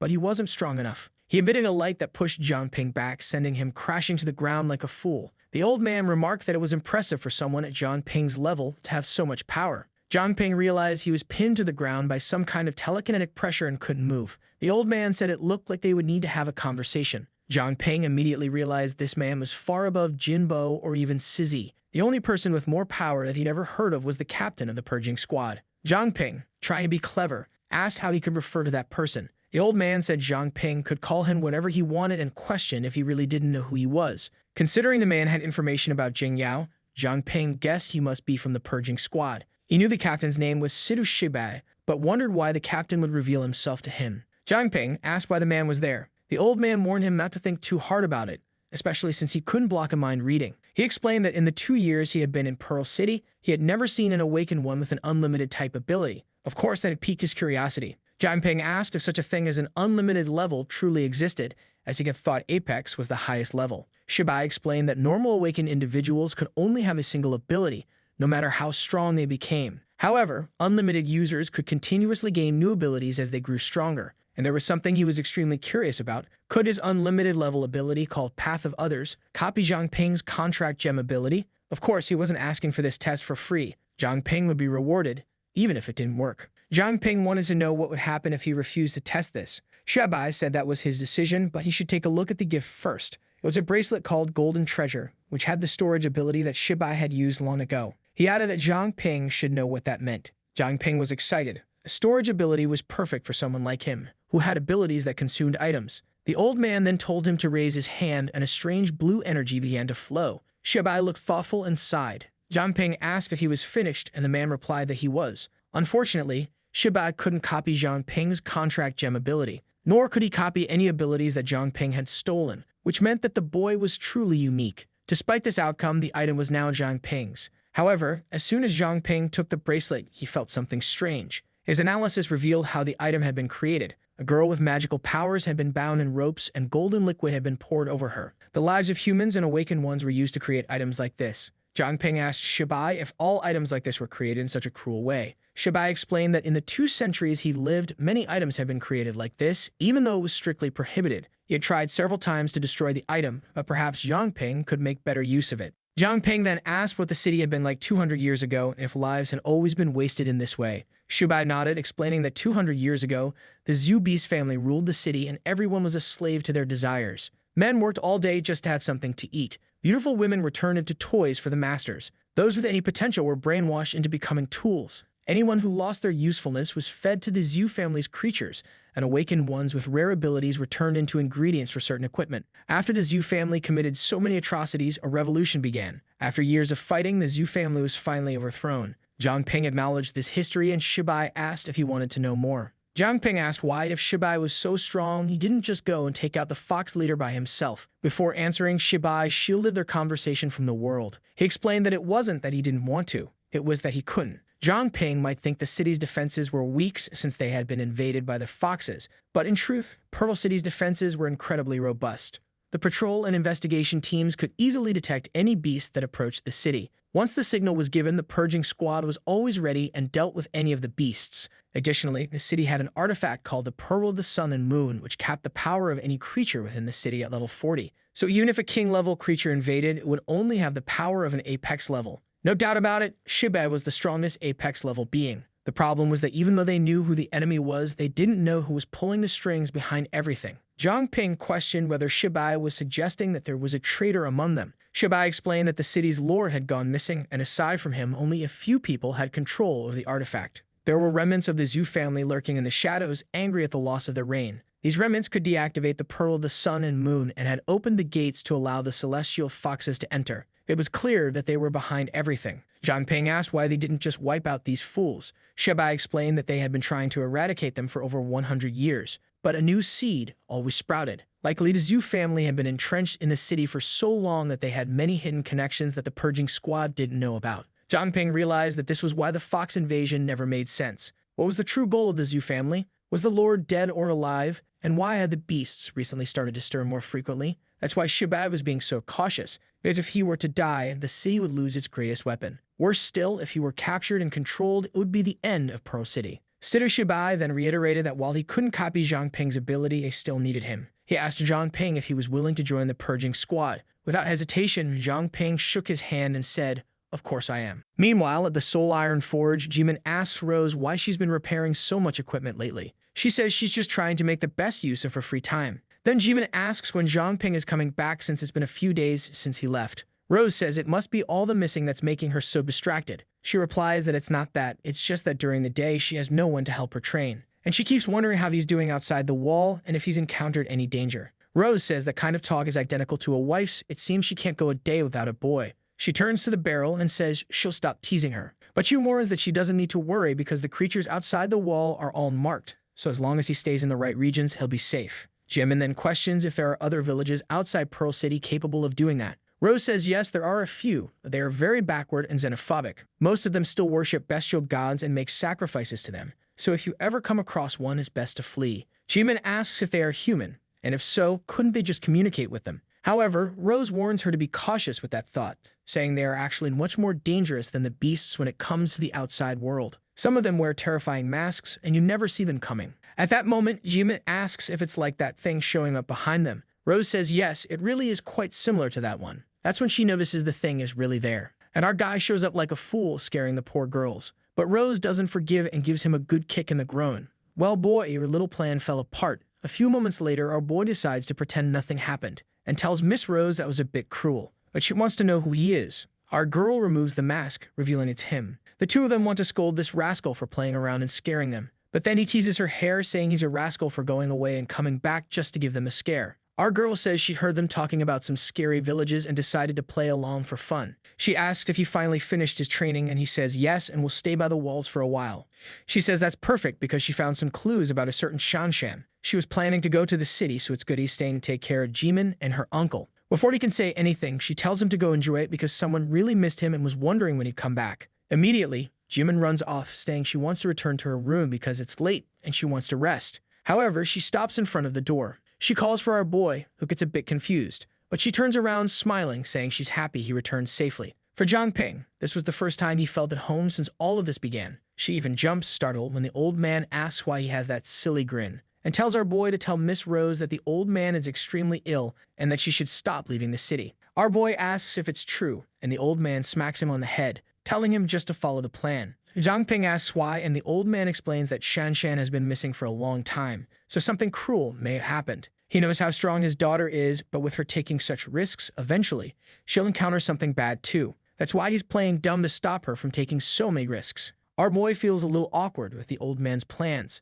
The old man tells him just to follow the script. That girl is extremely loyal, and if she knows he's a bit sicker, she'll stop risking so much. He warns that our boy has a real talent for forging. His daughter is good, but she never put in much effort and never wanted to. So this next week, it'll be him who really teaches our boy the essence of forging. Even though it's not a super secret technique, it's a unique skill of the Liu family, so he better pay attention. Excited, Jiang Ping says he won't disappoint, when suddenly he hears a voice calling his name, saying it's her. It was a spirit of Jinggyo telling him to keep going because she was waiting for him. Once again, he's confused about why he keeps having these hallucinations. As the old man planned, his daughter stayed more in the city, and Jiang Ping started learning the techniques. He said he had a lung disease from smoking so much, and his daughter told him to stop smoking. Meanwhile, our boy has also been practicing with Nether to create much more precise forms with energy. Jimin finally mastered the 3 basic styles of the Beast King. And that night, when he heard Su Jingrou's voice, he felt something familiar and, just to be sure, contacted the purging squad. He asked Shibai if he's sure there are no more foxes around the Blacksmith district. Shibai assures him that there aren't, as they cleared out the entire district. This made Jiang Ping want to understand why he occasionally heard her voice. What if Su Jingrou wasn't really dead and was instead waiting for him somewhere out there? Maybe for revenge, for answers, or waiting for him to unmask the one pretending to be her. The scene shifts to 3 days later. A man approaches a door and places a metal bar across it. As soon as it opens, he sees a girl sleeping. He approaches to grab the poor thing, saying the drug he used worked perfectly. He pulls back the blanket, saying the rumors that she had the best curves and jade-colored skin were indeed true. And today, he would finally have his way. However, at that moment, a dark aura approaches and calls out the name Xiaofan. The man turns around, wanting to know who's there. The eerie voice starts talking, saying he's so ugly that only his mother could love him and that he's only fit to be buried 5 palms deep. He's always been hated by all women, which is why he's seeking revenge on them. And today, this shadow was there to take the soul he never deserved. At that moment, the man runs, knowing that his whole family should be unconscious because of what he did. So what kind of cursed ghost was following him? Until he's struck in the knee by a whip. He falls to the ground like a fool, and Jiang Ping's reservoir of fear begins to fill. The man starts crying, begging him to stay away. In that instant, the man wets himself and faints, and our boy wishes he had stayed awake a bit longer so he could draw more fear from him. But this marked the success of the first mission he took on. It was time to bring this man back to headquarters and let them deal with him. This man's skill was pharmaceutical mastery, which allowed him to create extremely potent drugs. In that moment, our boy has flashbacks of the things this man had done. What he was up to was obviously horrific. Using the drugs he created, he harmed numerous women. Seeing this left our boy shaken, and suddenly, the man started waking up on the ground. He turned to launch an attack, but it seemed to hit an aura. Jiang Ping turns into smoke, and the man wonders where that bastard went. However, our boy simply says, "Today you die." The man wonders why the poison he threw wasn't working. In the next second, he sees a small hand flying toward him, and Jiang Ping says that for every person he hurt, he'll take a blow. In a Saw-like style, things were about to begin. The man began taking a flurry of attacks without being able to react. He started agonizing, desperate. Time passed, and the man cried out that Jiang Ping was insane, saying that he should already be dead and that he wasn't normal. However, our boy replies that with today's technologies, he would still be saved. He points toward a door and says if he can make it to the door, he'll let him leave alive. Actually, often gets excited, seeing a chance to survive. He's already thinking that when he recovers, he'll get revenge on this boy. There were still plenty of girls he hadn't enjoyed yet. All he had to do was reach that door and he'd survive. But when he stretches out his hand, the door isn't opening. He starts banging on it, demanding to know why it won't open. And our boy approaches, saying it seems he can't even open a door. Even after receiving such a great chance, he messed up. Then bam, Jiang Ping lashes him on the back with the whip. With that, our boy levels up once more. He'd always thought that killing the foxes would be enough to bring peace to Pearl City. But he realized it wouldn't be that simple. There are people like this man who don't deserve salvation. Then he hears another voice talking about Hanai Academy, saying today would be a special day. It was the perfect chance to capture her. Jiang Ping realizes he's going to have to teach another lesson. He tells the captain that he's already dealt with this scumbag, but found another one on the radar. The one relaying the messages is Manny, who controls the subspaces. Our boy warns Shibag and asks her it's true. She says there might be something strange since she can't feel what's happening over there. He then informs her that Jiang Ping seems to be heading to that location and tells her to report any situation that arises. She tells him to be careful, but reinforcements are on their way. The academy was surrounded by a red barrier. Inside, there were a few hooded figures. They had been searching for their target for 15 minutes, but still hadn't found her. One of them says they're in trouble because someone just breached the barrier. The chubby guy, panicking, says it looks like they've been discovered. However, the leader says it's impossible because they're using the dragon statue. But he warns that they're running out of time, so they need to find her soon. Our boy arrives at the entrance of the building. He starts analyzing the statue, trying to figure out what it is. The system explains that it's a dragon stone. If placed in 4 points, it creates a barrier that nullifies the perception of anyone inside. Our boy starts seeing a flashback of how that item was created. As usual, it involved the sacrifice of numerous lives, which is strange as that kind of item had been banned long ago. These people didn't seem to belong to other organizations, so maybe they were remnants of the Zhu family. The Zhu family in the last 2 months not only brought foxes but also beasts, and now they're targeting something at Hanhai Academy. It's still hard to understand what these guys' real goal is, but perhaps today at the academy, he'll begin to understand things. Then he sees someone approaching and decides to hide. With that, he activates the Nightwalker ability. From the perspective of the group, there was nothing there. The person who had apparently crossed the barrier was already gone. One of them says to turn off the lantern to conserve its energy. Afterward, they collect the dragon stone and leave without leaving any trace. However, our boy was there, observing and relaying the information that these guys were levels 20, 17, and 15. The lantern they were carrying concealed their presence, scent, and even identification details. The girl they were taking was named Su Jingrou, who had an extraordinary potential with a lot of stars. Moreover, she had the blood of a saint, which created a bond with any living creature. Jiang Ping realizes her ability is similar to a gem contract but much more advanced, as it works even without the person having to consume anything. The question remains, what does the Zhu family want with controlling this girl? However, it was obvious that he wasn't going to let these guys take her away like that. But suddenly, they seem to disappear. His analysis is interrupted and he wonders what happened. Amani, on the other hand, tells him that they're heading outside the city. Says he wouldn't make it in time, so our boy says he'll delay them. However, Shibai tells him to be careful and to consider his own safety. But our boy says he won't miss the chance to learn more about the Zhu family. The guys were already running outside the barrier, when one of them seemed to notice something. A strange ether wolf came out in the bushes. The guys wondered why there was a creature like that right at the city's exit. Our boy's precision with form creation had improved a lot, but if he was analyzed, it would be risky. The guy decides to do just that to assess the creature's strength. But our boy notices the attempt to analyze him and interrupts it with an attack. Before the guy can do anything, he's already leaping. He's on the guy's back, ready to bite. The man dodges and tells Huang to hypnotize the creature. Huang spreads his arms and uses a technique telling the wolf to stay still. Jiang Ping's eyes go all zigzagged. He puts on a love-struck expression, and the chubby guy says the ability is ready. However, Jiang Ping has infinite mental energy, so this type of attack is useless against him. He decides to pretend he's under control and slowly approaches with a dumb look on his face. The chubby guy reaches out his hand and tells him not to move. But right at that moment, Jiang Ping swipes. He opens his jaws and is ready to strike at the throat. As the fool is being devoured, he calls for help from the leader. The leader tries to execute a technique, telling him to get out of there. And a golden glow throws Jiang Ping far away. However, our boy managed to level up to 9, and the gem contract rose to level 6. The guy was using overwhelming telekinesis, and even Jiang Ping within the Nether aura couldn't resist. With that, the poor guy is crushed. He tries to move, but it's impossible. Then the man says that the wolf's name is Jiang Ping, level 9, and he belongs to the Soul Iron Forge and the Purging Squad. He wonders why a worthless human like that was pretending to be a rat. But since he was one of Shibei's slaves, he wouldn't leave here alive. Although the guy's skills weren't great, the items he had were extremely dangerous. Clearly, the Zhu family had been depending on equipment they've been accumulating for a long time. The good thing for him is that even with restricted movement, he could still use the Nether. What he found strange was that the gravity guy, instead of defending himself, was only trying to dodge. And then the guy jumps to the side and fires an electric arrow. Our boy has to use a good amount of Nether to create a protective shield. The guy says that this type of ability our boy is using has a limited energy supply, so soon enough, it would run out. Our boy realizes that if the guy isn't trying to dodge, maybe it's time to try the next move. Another shock arrow comes, and he spends 15 Nether to defend himself.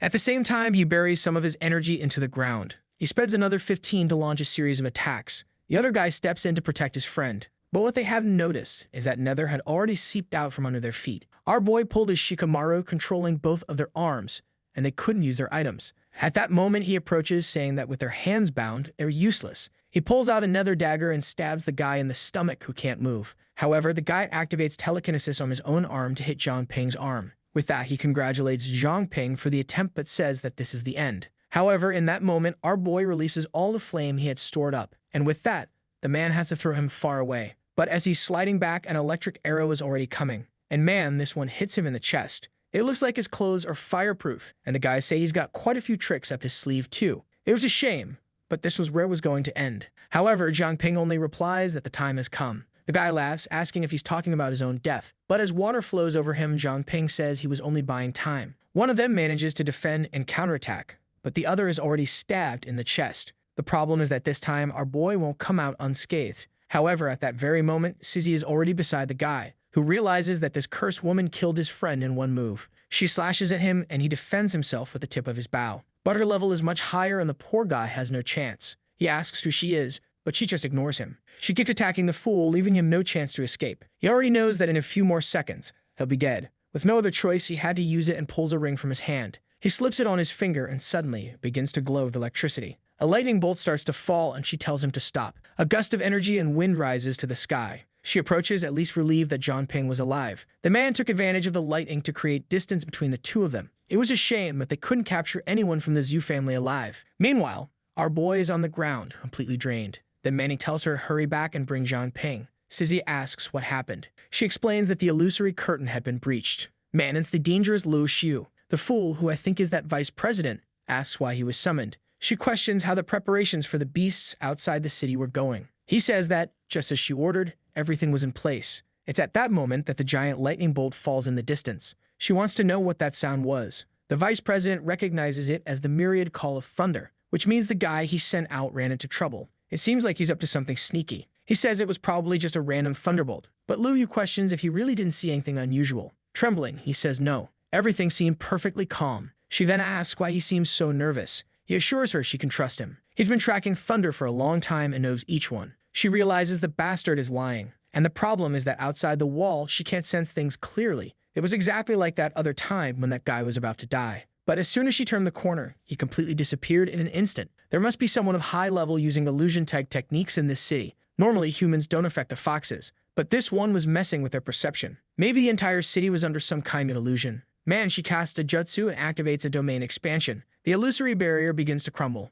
Stizzy wonders where that girl the men tried to kidnap had gone. Stizzy turns to Jiang Ping and says she doesn't know why, but the barrier was disappearing. Our boy is lying on the ground like a fool, calling out her name. She points to the side and tells her to use that lantern. Meanwhile, Lu Xiu's energy continues to sweep through the city, examining every point, trying to figure out what's happening. Finally, she senses she has found the Dan rat, a man carrying the thing on his shoulder, whom she had almost forgotten about in all the chaos. Immediately, she jumps toward him, and the man says she better wait. Now he knows there's a problem because he couldn't stall her. Everyone receives the message about one of the Purging Squad agents named Jiang Ping. He encountered two of their agents, who are now dead. Because of the boy, they had no choice but to use the myriad call of thunder to ensure at least one of them survived. Besides the squad, Jiang Ping is also linked to the Soul Iron Forge. At that moment, one of them asks what Lu Xiu is doing there. And suddenly, someone screams. The man tells Zijin to explain what's going on. However, at that moment, the old man appears and says the plan has failed. Zijin, who provided the information, had been killed by a fox. The problem is that the saint, who poses the greatest threat to the foxes, is now under their control. Lu Xiu knows she can't kill the saint, so she plans to send her back to the Lord's mansion. The man asks what they're going to do now that they won't be able to control the foxes. The old man says he knows of a passage that leads directly to the outer entrance of the mansion. Only he knows about that place, and they can release a bunch of beasts to make the foxes' lives difficult. That way he could take advantage of the chaos and rescue the saint. Another one says it's easier said than done, especially since Princess Lu Kaiyu will be guarding that place. The man says they'll have to use a plan to lure Jiang Ping since she's probably hunting him. If they send an attack on the Soul Iron Forge, Jiang Ping will go to defend it and Lu Kaiyu will show up to kill him. While the Purging Squad and the Foxes are fighting at the forge, they'll take advantage of the situation to cause chaos at the mansion. One of them says this would mean breaking all ties they have with the Foxes, so failure isn't an option. Obviously, no one must know they are descendants of the Zhu family. The guy with the black eye warns that the fate of the Zhu family is in Zemin's hands. Stizzy is asking if he's awake and how he's feeling. Our boy gets up, wondering where he is. He explains that he's at the Purging Squad base because they didn't have time to take him anywhere else. He sees Jimbo lying there and asks if he's really that badly injured. He explains that Jimbo fought Lu Kaiyu, who seems to be on the move. At that moment, someone says he's already standing. It's Suji, who says he fought against 3 people 10 levels above him and still walked away after taking one down. Usually, someone dies instantly if they fight someone 5 levels higher. Sizzy introduces the girl, saying she's the one with the solar recharge, and that she took care of him. Our boy says he was lucky, and it's thanks to them that he made it out alive. The girl replies that it wasn't a big deal, but besides that, she can't maintain the illusory curtain anymore. Enough chit-chat, he needs to explain everything that happened, as they need more information. The girls, it seems, have been working double shifts to try to understand what's going on. They're all asking to be fired for a few days. Manny says the cursed Xiaowei was awake, so it was time for her to help. But clearly, she wasn't that awake. She keeps getting beaten every hour to try and wake her up. At that moment, Shibai enters the room and sees the two fighting like madmen. He says he really needs more staff because they're being forced to work so hard. Then our boy walks into the room. Shibai explains that the Zhu family and the Foxes seem to be working together, but that no longer appears to be the case. And the fact that they use that dragon shows they were already aware of the illusory curtain. He knows that submission isn't the Zhu family's style. This means they're just waiting for the right moment to deal with the Foxes. The headmaster of Rai Academy, known as Shan Howie, died 14 years ago without any heirs. But soon after, a girl named Shen Junting was announced as his granddaughter. She didn't seem to have any connection to Pearl City, so she must be from a village outside. It was likely the Academy's headmaster who wanted to keep her completely hidden. Because of this, they have no records of her, and it's impossible to know what ability she possesses. However, Jiang Ping says he knows the ability because he analyzed her earlier. What she possesses is called the Blood of the Saint. Shibai wonders if she could be from the ancestral sacred village. However, that would be too much of a coincidence. Meanwhile, our boy explains her ability. At that same moment in the Lord's mansion, Junting excitedly asks if her sister always lives there and why she seems so angry. Clearly furious, she says it's nothing important. Junting tells her to drink some tea because sweet things make you happy when you're mad. However, obviously Lu Xiu isn't in the mood for jokes and tells her to die. A terrible aura passes over the girl, but she opens her eyes and glares with a golden light. Xiu's attack seems to have no effect and the girl pretends nothing happened. She offers her a cookie, asking if she's not in the mood to eat it. She pops it into her mouth, saying the cookie is really tasty. Meanwhile, Xiu can't understand why she can't kill this girl who's all smiles, saying it's delicious. Every time Xiu tries to strike at the very moment she's about to hit, she feels ill and cancels the attack. Junting spits out the tea, saying it's terrible and that the person who made it is a complete idiot, who just so happens to be Xiu herself. The girl leaves, saying she'll prepare a new batch of tea and tells her to wait there. Meanwhile, Lu Xiu wonders why she feels so ill every time she tries to kill the girl. She's a princess of the Celestial Fox clan, so clearly this wasn't her own weakness. There was something about this girl that she had no idea about. Meanwhile, back at the base, Sizzy tells our boy that her water is similar to the Nether. The main difference is that she can easily recover and reuse the water. However, once his Nether is depleted, it's gone. That's because he still doesn't know how to convert tangible Nether into something intangible again. It's like someone who knows how to turn water into a liquid, then a solid, then gas, and back into a liquid again. Our boy thinks the advantage of being intangible is that he doesn't need to walk around with armor all the time. But Sizzy tells him to stop thinking about that and focus on the fight. Take that fool always thinking about Naruto. Now the rascal knows how to use Nether to create a barrier that reduces the impact of attacks. She sends a blizzard his way, saying his luck is that it's easy for him to collect more Nether since all he has to do is feel fear. And the boy was there, breakdancing on the floor, until he realizes that the ice on the ground had turned into water. He had focused too much on what was coming from above and got distracted, ending up captured. Stissy says the big problem, however, is that if the enemy doesn't fear him, he'll quickly run out of Nether. But Jiang Ping says that if an attack is strong enough, that's all he needs. And right then, the dagger flies toward her. She says she wants to find out how strong this so-called attack of his is. She creates a water prison as the energy accumulates, but the dagger easily pierces through the barrier. Our boy says it looks like he won since her barrier couldn't resist that. She dissolves the barrier and says that this nether energy must come from some kind of king-level beast, but she warns him that if it had been a real fight, he wouldn't have stood a chance. Suddenly, her waters begin to bubble and the boy is burned. She tells him he needs to study more and understand the true nature of his ability. She can transform her water into ice, hot water, or even steam, and each of these options has the potential to change the pace of a fight. He asks her what she thinks of the giant spider he made. With the fear she felt, he recovered Sandy and Nether, and she slaps him across the face. But the crazy boy starts drinking the water she threw at him. She is startled and tells him to spit it out because the water she uses is either extremely pure or toxic. Our boy asks for help, saying something strange is happening, and he can't control his body. Suddenly, his shorts fall down, and half of his body has turned into water. An arm starts to emerge from his chest, and he wants to know what's going on. That's when he realizes that he may have awakened a new ability. The Oniferous ability allowed him to consume any substance and have a 10% chance of adopting its composition, along with the pure water body, which granted resistance to any physical attack. Clearly, the level 6 gem was much stronger since it awakened 2 abilities. What he's curious about is exactly how this Oniferous works. Sizzy asks if he's really okay, and he explains that he's beginning to control how he can maintain his form. The water body and the nether body were quite similar, so he just had to use the same knowledge of form transformation. Out of nowhere, the fool turns into a puddle on the ground. He gets up like a stickman, saying it worked, or at least it should have worked.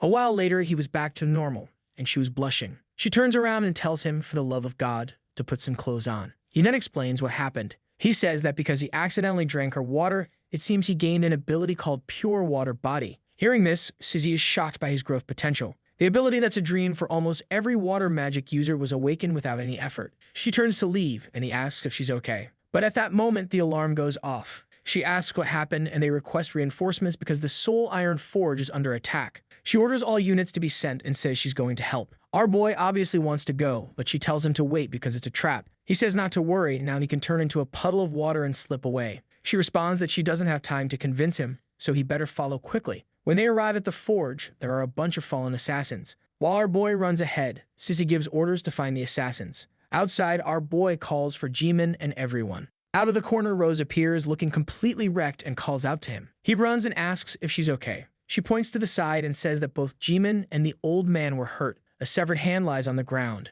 Sissy tells him to take care of her while she checks on the other 2. Man, the poor girl lost her arm. Our boy is devastated that this happened to her. She reassures him, saying it's okay, she won't die just because she's missing an arm. At that moment, people start coming out of the forge. Stissy orders them to take everyone for treatment right away. She tells our boy not to worry. She was unconscious, but she'll be fine. Stissy thanks him for being alive, but warns him to be careful, as he's made some extremely powerful enemies. He tells her not to worry and just focus on recovering. Stissy then says that it looks like the forge is no longer safe, so they're going to move everyone outside the city. Our boy recognized the assassins' uniforms and knew it was the damn Zhu family who came to take him down. At that moment, someone comments on an energy fluctuation and asks if the 2 humans are involved. He recognizes the voice as Lu Xiu's. She sends an attack, saying she won't let any threat escape so easily. Our boy manages to grab Sissy and push her aside. Xiu says he's impressive. It seems he really sensed her attack coming. Sissy replies that she's fine, but finds it strange that she arrived so quickly, given that this operation was a secret. Our boy replies that somehow she must be observing the entire city. That's when Xiu seems to notice something. She asks if he's Jiang Ping. He says it's been a while since they last met and starts trying to analyze her.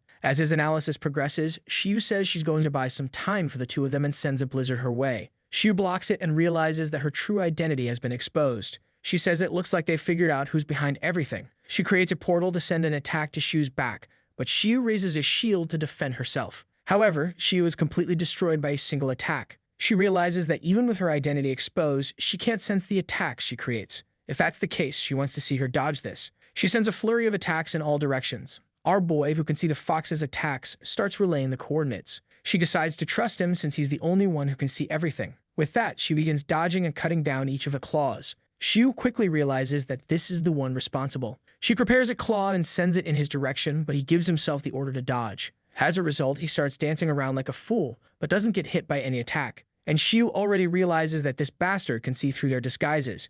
She sends another attack toward him and Sissy to make sure both of them die. However, for him, it's easy since his body moves naturally, and he keeps giving instructions. She moves close and raises a nether barrier to save the 2 of them. Our boy comments that Xiu seems quite upset, Did she get rejected or something? Suddenly, she starts screaming and says that he's truly impressive for having escaped all the tests they conducted. But still today, he wouldn't leave alive. He was dodging 3 tails, but what would happen if she sent 3,000? His nether barrier starts to weaken. As the pressure increases, Shiyu says it's beautiful to watch him resist like this. The barrier is almost at 0. Finally, it breaks, and our boy wonders how it's possible that he couldn't delay her for even a second, even using everything he had. At that moment, a projection of Shibai warns him to listen carefully, as he would only have one chance. Just as Shiyu was about to break the barrier, a golden light descends from the sky, surrounding her with clouds. Shibai informs him that this is the opportunity he's been given. Her attack dissolves against the barrier. He grabs Sissy's hand and runs like hell. Does he think he's going to kill this woman? He doesn't have the power for that. But, of course, she also says she's not going to let him escape so easily. She raises her hands and breaks the barrier that Shibai had created. With that, she begins ordering all the foxes, telling them to locate Jiang Ping and not let him escape. Moments later, they were already at the base of the purging squad. He passes all the information to Sister Rose and tells her to be careful, as it's no longer safe outside. He apologizes for getting them all involved in this. She tells him not to worry, it's just an arm. Besides, she should be the one thanking him for saving everyone's lives. He says she doesn't need to worry. He'll do his best to rebuild the forge. But for now, they'll have to stay hidden outside the city, as it's the only safe place. Meanwhile, Sissy thinks to herself that our boy has grown so much, and she hadn't even noticed. At that moment, Rose mentions that the white-haired girl was waiting for him. Jiang Ping goes outside and asks what she wants with him. She asks why he called her Sissy when he normally calls her big sister. Our boy feels embarrassed. He thought it was fine to call her something more familiar after everything they've been through together. But she says it's okay. He can call her whatever he wants, but they need to hurry. His identity had been exposed, and they would have to wait for further orders from the captain. But for all the help he's given to the purging squad, he was about to receive a reward. He asks what this golden blood is. She explains that it belongs to Jimbo. It provides extremely fast recovery and extends the lifespan of all veterans in this place. He's supposed to consume it and try to absorb one of the powers as he usually does with his technique. Additionally, there's a chance it could be passed down to descendants, so maybe the women will take more interest in him. He says he's not sure that's a guarantee, and besides, he doesn't have any women, so there's no reason to think that far ahead. Then he drinks the blood, hoping the Oniferous ability activates. He asks if she felt anything, and she says that strangely, it doesn't seem like anything changed. Until, suddenly, his hand starts turning red. He analyzes it and sees that the Oniferous ability is activated. Now he has the pure blood body, which accelerates the recovery process. He quickly realizes that the Oniferous ability gives him an additional chance to gain limited powers. Sissy asks what's happening with his hand. Her glasses are turned off, and he notices she has a huge scar across her face and asks what happened. She says it's nothing serious, but our boy knows she's hiding something. She asks if he feels any other difference, and he says he seems to be aware of most of the creatures around him. It's as if he can blend in with them and heal wounds. She says that maybe with this ability, he can help his friend recover her arm. He says that from what he's sensing, as long as there's enough blood, he could reconstruct a human body with just a piece of skin. A pure water body provided defense, and a pure blood body provided recovery. She tells him to go help his friend right away. But before he leaves, our boy says he'd like to have a conversation with her later as friends, not as allies. Blushing slightly, she says that's fine. Meanwhile, in the forest outside the city, a flock of birds seems to be fleeing. That's because a legion of beasts is approaching. Man, those creatures are incredibly ugly. Back at the base, Manny seems to be keeping an eye on what Shibai is doing. He's reviewing the records from the sacred village. He replies that she might not remember, but they committed several terrifying acts when they were in power. It was at the beginning of everything, when the Zhu family of beast tamers were still considered heroes. They helped people survive that great calamity. At that time, the leader of the family, Zhu Shiyang, partnered with the bird of the sun god. He flapped his wings in the sky every day to bring light and warmth to the people of the city, and he continued doing this for 10 years until he died of exhaustion.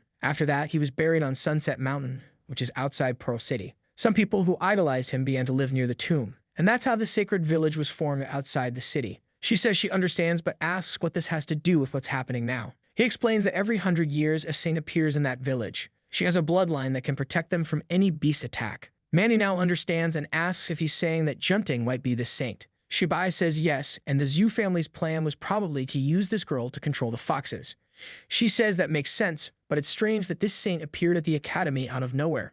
Shibai says that sometimes these things are intentional. With her in the city, they can use the excuse that she's trapped there and launch an attack with the help of the villages. Manny asks why they would do something like that. He explains that 150 years ago, Pearl City was ruled by an extremely corrupt and dangerous woman. To prevent the history with the Zhu family from repeating, the purging squad, with the help of the current lord, took her down. However, it seems she managed to escape and became the leader of the sacred village. Maybe she never gave up on dominating Pearl City and is just waiting for the perfect moment to attack. Meanwhile, the purging squad built several safe houses outside the city. They are extremely well camouflaged so that no one knows where they are. Safe house number 3, for instance, looks exactly like a rock. As they walk through the area, Sizzy hears a strange noise and wonders if it's the Zhu family again. The problem is there are a lot of injured people, and she'll have to leave Jiang Ping to take care of them. The question is whether he can really handle something like that. At that moment, our boy excitedly shouts that it worked. Seeing the lantern, she asks if that's the one that ran out of energy. He says yes, but he thought it would be a waste to throw it away, so he kept trying to recharge it, whether with fire or pure water. He even tried using blood to charge it, until finally he managed to fill it with Nether. It's now a Nether lantern that hides his scent and prevents others from checking his information. Our boy points out that it now seems stronger than before. It was a lucky break, but it's good because they're now protected. With the safety of the place secured, they could explore the area, including the storm of beasts heading their way. Our boy observes and says that there might be a bit more than he expected. It looks like the Zhu family is already using their beast control. At that moment, Sizzy alerts everyone at the base, saying more than 10,000 beasts are heading toward Pearl City. Jiang Ping, however, comments that the beasts seem to be running away from something rather than chasing something. That's when he gasps in shock. He points in a direction and tells Sizzy to take a look. She's not thrilled with what she sees either. She warns over the radio that a massive horde of zombies is heading toward the city, and the number is at least 50,000. At that moment, Shibai slams his hand down and wonders how this is possible. How are they supposed to deal with 50,000 zombies, 10,000 beasts, the foxes, and the Zhu family all in the same city? Obviously, they don't have enough people to handle all of this. He wonders if he'll have to intervene directly, but then he has an idea. He calls for the 3 girls and tells them to prepare to activate the celestial curtain once again. They seem hesitant, but he explains that yesterday, he suppressed the power of the fox leader, so she's not at full strength yet. They're going to have to rely on the help of everyone in the city and send out a warning about the incoming zombies. Once all the awakened individuals are ready, they'll infiltrate the crowd. This way, they can blend in and avoid being attacked by the foxes. He then orders Sizzy and Jiang Ping to buy the city as much time as possible to prepare. At safe house number 5, the man says those are the captain's orders. Everyone was supposed to head to base number 3 and help them survive. The men are excited, saying it's time for them to shine a little. Meanwhile, the guy from the Zhu family is furious because the plan to take down the forge failed. He sends a message saying that Lu Xiu is not in a lord's mansion. At that moment, the person on the other end says they've encountered some problems. A giant horde of zombies has appeared outside the city and they don't know who's behind it. He tells them to stop the small talk and come up with a plan or everything will fall apart. He needs to find that saint as soon as possible before they lose their chance. At that moment, he looks back. The city's main squad is passing by and he recognizes the captain as Link Dai. The chubby guy already said that the city's lord wasn't there and asks what the captain is doing there. But the man is completely ignored and the captain heads for the door. At that moment, he begins to open it. The chubby guy is confused by what is happening. There's a serenade going on and everyone is dancing romantically. Jiang tells them to join in and have fun with everyone. Link D takes a sip of the drink. He regains consciousness and wonders how he ended up there. That's when he remembers the plan was to capture someone named Jiang Ping. Jiang says he must be a bit lost, and the man wonders if she's the one who made him appear there. As soon as she gets close, he feels like she's some kind of king of his species. She tells him not to waste anything, and immediately, he kneels, saying he understands the saint. Confused, she asks why he's calling her that since she considers everyone their friend. She tells him to join in and take part in the dance. The chubby guy knows that the saint's power only affects mutated creatures, so maybe this man has been taken by the fox. Considering how all the guards are there, there's not a single real person left in that mansion. The good thing is that Jiang is controlling everything, and even she hasn't realized it. If he could convince her to be part of the plan, they could move on to the next phase. He approaches her and asks how things are going. She explains that she met many new friends and didn't expect such a big party just for her. She asks about her sister, Lu Xiu, and he says she'll be back soon as she went to take care of some things. He then tells her he knows of a much more fun place and asks if she wants to go there. Man, for someone trying to win her over as a friend, you're not playing the game right. Obviously, she hugs him and says no. First, she hasn't finished playing here, and second, she doesn't understand how he knows her name since she never told him. Suddenly, everyone at the party stops and starts staring at him. Back at Safe House 003, Sizzy is walking around with her little powers. Our boy is also creating ice and distractions to slow the beasts down. They raise some giant ice boulders with a few beasts trapped inside. The problem is, they're easily breaking everything. He warns that he's going to try to buy a little more time. He creates a full nether creature that costs 100 points. That's because the absurd number of beasts is feeding the fear he's able to generate. He's constantly gaining more fear and spending it to summon more monsters. The goal is to hold off as much as possible until reinforcements arrive. Now the attack distribution is with the zombies in the back and the beasts in the front. Our boy is all stylish, summoning this massive purple dragon. It's easily tearing through several beasts and racking up a ton of SP. Our boy is excited. Even though it's a disaster, he's definitely leveling up a lot. The beasts, not being stupid, start changing course to avoid the dragon. But for him, this was perfect since they weren't even fighting, and he was earning experience just by killing the fleeing beasts. Meanwhile, some ice shards are piercing other creatures. Stizzy is taking down the creatures, destroying the front line with headbutts. Our boy only compliments her. As he wonders how many creatures he's already killed, it seems like it's never ending. And the problem is that eventually there were so many that he didn't even have time to hit them all, until a fireball and a lightning bolt came. Man, I thought it hit someone else, but it got him right in the forehead. He turned around thinking someone had arrived. But in fact, the zombies were awakened. It seems like the usual stereotypes didn't work in this filthy world. With his analysis, he saw they were level 6 ancestral zombies from the village.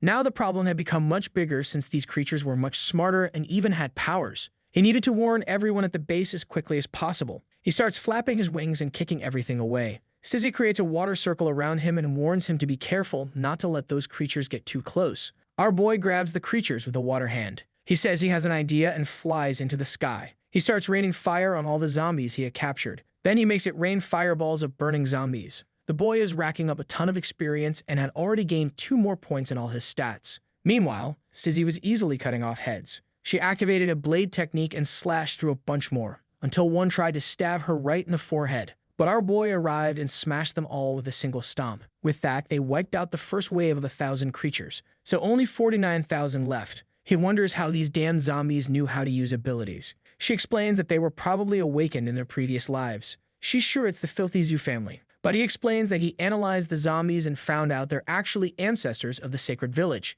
Shibai hears this and says that from what he knows about the Zhu family, they wouldn't go as far as controlling zombies. The current information suggests that this incident has much more to do with the sacred village. Stizzy says it seems to be the work of that Dan woman, the one who gave her the scar on her face. It looks like they're dealing with another dangerous villain. She tells our boy to hold his breath because that gas is toxic. However, the strange smell reminds him of something. It smells like rotten eggs, meaning it's hydrogen sulfide. When he was part of the rescue team, he had to conduct an operation like this, and that's when he learned it's extremely flammable. He warns her to be careful because it could explode. She asks what he's planning to do. Our boy says there's no time to explain and she'll have to trust him. With that, she ignites her finger with a bit more flame. And of course, there's a massive explosion. But our boy wasn't a fool. While she protected herself, he was absorbing the fire. His reserves were now at 263. Another wave of zombies was arriving and he used his analysis ability. It was an old man sitting on top of a muscular figure, but strangely, the analysis wasn't working. The old man scratched his beard and said it was impressive they neutralized his poison. Unfortunately, it was a high-level creature too far away for the analysis to work. He comes up with a plan, decides to analyze all the other creatures instead. With that, he manages to perform almost 17,000 analyses. Because of this, his analysis ability levels up to advanced, and now he can analyze targets above level 30. That creature was called Su Jingrou, an awakened being at level 39 who had reached the apex rank. The old man then tells the creatures to kill the 2 of them because he has other matters to attend to. Our boy mentions that the creature is level 39 and asks what a fallen means. She explains that an awakened being's abilities evolve as they use them, slowly assimilating with their power. However, if they aren't strong enough, they are consumed by their own power. That's when they become known as fallen. The problem is that, despite losing their reason, they are considered extremely powerful. Our boy is calmly slicing through zombies. Suddenly, a green ogre appears next to Stizzy. It attacks her, and she has to defend herself. She's thrown back and immediately sends a message to the base, warning that a group of extremely strong zombies has appeared, and they no longer have the strength to stop them. Additionally, an apex-level creature is leading the entire legion toward the city. Given that it's level 39, it's a threat far beyond their reach. What's left for the 2 of them to deal with is the level 39 green orc. Jiang Ping then decides to test a new Nether technique. He surrounds the creature with a bunch of purple chains, but easily breaks free. At that moment, a deafening sound comes from within the city. Our boy, startled, wonders if the enemies have already reached the city. Meanwhile, at the northern gate, the horde of beasts and zombies is approaching. Several awakened beings have volunteered to help defend the gate. Even the master who taught our boy his first techniques said he wasn't going to let the city fall like this. With just a few men there, no one was getting through. Or at least there were more than a few men, but they were only academy apprentices. At least they were enough to stop the first wave of rabbits. However, obviously this wasn't the biggest problem, and the captain himself was already locked in battle with one of the zombies with abilities. Man, he stopped the punch, but it seemed to start corroding his hand. And with that, the poor guy was being overwhelmed. He notices that the creature is using the same beast fist technique he teaches. This makes him wonder who the hell this monster is in front of him. He dodges another attack, preparing to land a blow on its stomach. but instead he goes for the classic Rock Lee move, hitting it in the shoulder. He throws it up into the air, headbutts it, then slams it down to the ground, causing an explosion. Look at him recovering HP out of pure rage. If you say the guy doesn't have swagger, you're lying. He sees that something seems to have fallen from the zombie and wonders why it looks familiar. Then he realizes it's the token of one of the older men from the academy. This person had that man's token and also knew how to use the techniques. Perhaps it really was Brother Benchy, who disappeared 30 years ago. He never imagined that someone like him would suffer such a cruel fate as becoming a zombie. Benchy keeps attacking, saying only he will be able to stop him. The elder wonders if the man he knew is truly gone. He remembers when they used to practice together. Since Benchy was a bit older, he always ended up getting hit. However, he was always a good person and taught him much of what he knew about beast techniques, and he was always eager to continue training. At that moment, the zombie says he's going to wipe the smile off the elder's face. But crying, the leader asks, "Since when have your punches become so predictable and weak?" He throws him away, saying it's a disgrace to the Beast King Academy. He didn't know who did this to his former comrade, but he swore he was going to find that person and make them pay the price. He then warns everyone to get out of the way, or they'll be caught in the crossfire. In the same moment, he jumps and comes face to face with Benchy. Man, the poor guy didn't even have a chance. He got hit right in the chest. The impact generates a shockwave that passes right through him. As he's being evaporated, he thinks to himself that his younger brother really has become stronger. With that, the leader steps back, telling his brother to rest in peace. At that moment, a man with yellow teeth says it's a shame to see a masterpiece being destroyed like that. But it didn't matter because that guy would be the perfect replacement. The leader, furious, asks if he was the one who turned his friend into a zombie. The old man says yes and asks what his objections are. Did insects like him really think they would survive that army? The Zhu family, after failing in their plan to kidnap the saint, is now being hunted by the purging squad. The attack on the forge was a good plan, worked to leave everyone on edge. And now Lu Xiu and Yu are running free through the city. The goal of releasing mutated beasts into the Lord's palace went wrong since a bunch of strange zombies appeared instead. The plan to capture jumping directly from the mansion center also failed. And now he's here,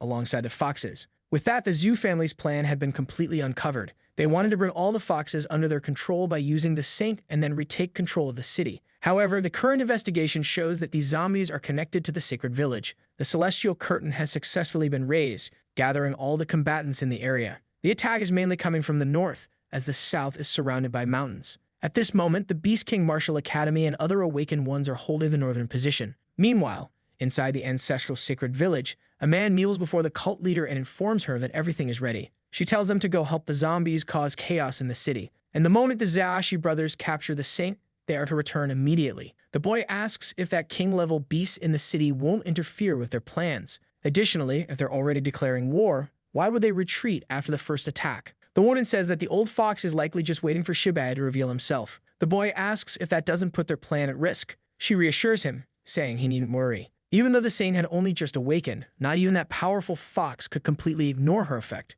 Besides, the fox isn't their biggest concern in the city. The real problem is Shibai and the purging squad. And that's why she's using the zombies to create chaos in the city. First, they'll use the saint as a pretext for war and launch this invasion. The purging squad will have to activate the Sky and Moon Pearl. But to do that, Shibai will have to reveal himself, and that's when the fox will strike. As soon as they're caught in the middle of this battle, they'll kidnap the princess and kill the rest. The boy says that his information indicates that the Zhu family also wants the saint and asks what they'll do if they interfere. She explains that at the moment, the saint is completely out of control and the Zhu family has no chance of accomplishing anything. That's why she sent the Zaashi brothers, who have sacred blood and can communicate directly with her. Moreover, it seems that the great ancestors of the Zhu family don't want to get involved in all of this. Even if they tried to take the saint by force, they wouldn't be able to defeat the brothers. She then says it's time for them to head out as well. Meanwhile, our boy has his dagger ready. He and Sizzy are killing as many zombies as possible. The problem is there are so many that he's been fighting for a long time and doesn't seem to end. Suddenly, he feels something pass by him. He turns and tells Sizzy to be careful. As she looks, a creature slams an axe into the ground, knocking her down. She tried to form an ice shield, but she was thrown far away. The beast was already leaping on her, and our boy rushed to help. The problem is that he was running low on Nether, and zombies were holding him back. He shouts for Sizzy to watch out for the attack, but the brute smashes straight into the shield. The chubby guy says that piece of metal is not just for show, and Sizzy recognizes him as Zhang Shuzhan. At that moment, some flying swords come out of nowhere and start eliminating several zombies. It seems reinforcements have finally arrived. The incredibly dangerous woman lands a powerful kick. This is none other than Cheng Shuji. The flying swords continue to land in front of the massive orc, forcing it to retreat. Qianming arrives and asks Sizzy if her swordsmanship is getting rusty. He delivers another series of strikes to the orc and tells her not to let her guard down. No physical attacks seem to work on that creature. Our boy, feeling confident, says he knows how to beat it. He asks the senior to keep it occupied. Man, the guy is pretty nice. He listens to the boy and charges forward. With a reverse strike, he's holding back the giant axe. Jiang Ping noticed that this guy is controlling the creatures with toxins. He knows toxins are flammable and tells the brute to eat this attack. He slams a hammer with scales right into the beast. Now that it was embedded, the fun part began. He slashes the creature's back with flames. With that, all the toxins inside the creature begin to combust. The orc falls to the ground, bloated. Suji says these guys were really tough. However, our boy warns that the real tough ones are near Pearl City. He explains that there are some injured people at base 003, and they're being kept hidden thanks to an item. Shinming says they received the situation report from the boss and that they'll take care of those people. He tells him to head back to the city because his power will be more useful there. But what if he just stands there saying nothing? Ming tells her to go with him as there are enough people here already. With that, she runs ahead, telling the boys to follow. At the northern gate, it's absolute chaos. He's right in the middle of this war. The Beast Academy Master is there, all fired up and buffed, killing everything. Instructor Baidi is in his transformed form helping on the front line, when suddenly, Tiago turns around. It's a fireball, and it's not letting this guy leave alive. However, the Martial King delivered a punch, changing its path. He turned to the level 39 zombie and asked if that was all he had. The old man wonders why he's been encountering so many fire-type creatures lately. The other one is about to throw a punch at him, but he just says it looks like he's being underestimated. Man, and oh no, he took one right to the gut. He still says it's not over yet. The old man coughs up blood and an explosion occurs as his hand pierces the poor guy. And man, it rained the boy. This guy was tougher than I imagined. What the hell did he kill the big chief? The problem is, he noticed something unexpected. Even with the leader dead, the zombies were still moving. And obviously, it wasn't going to be that easy. At that moment, the man lands a usurpation strike on the zombie's belly. The technique this old man possesses allows him to sacrifice zombies to revive himself. At that moment, the poor guy's heart starts beating erratically. Already bleeding dark energy, he asks what the old man did. The old man says the effect seems to have taken hold quickly. He injected a little zombie toxin, and when it spreads, he'll become one too. Obviously, the poor guy wasn't happy about that. He activated an emperor body technique that raised his body temperature to over 1,000 degrees. The old man says it looks like he's trying to burn the toxin out with his own heat. However, that was impossible. There are many types of toxins, and his wasn't one that could be removed that way. At that moment, the Great Master's friends call out to him, and he turns around, telling them not to worry.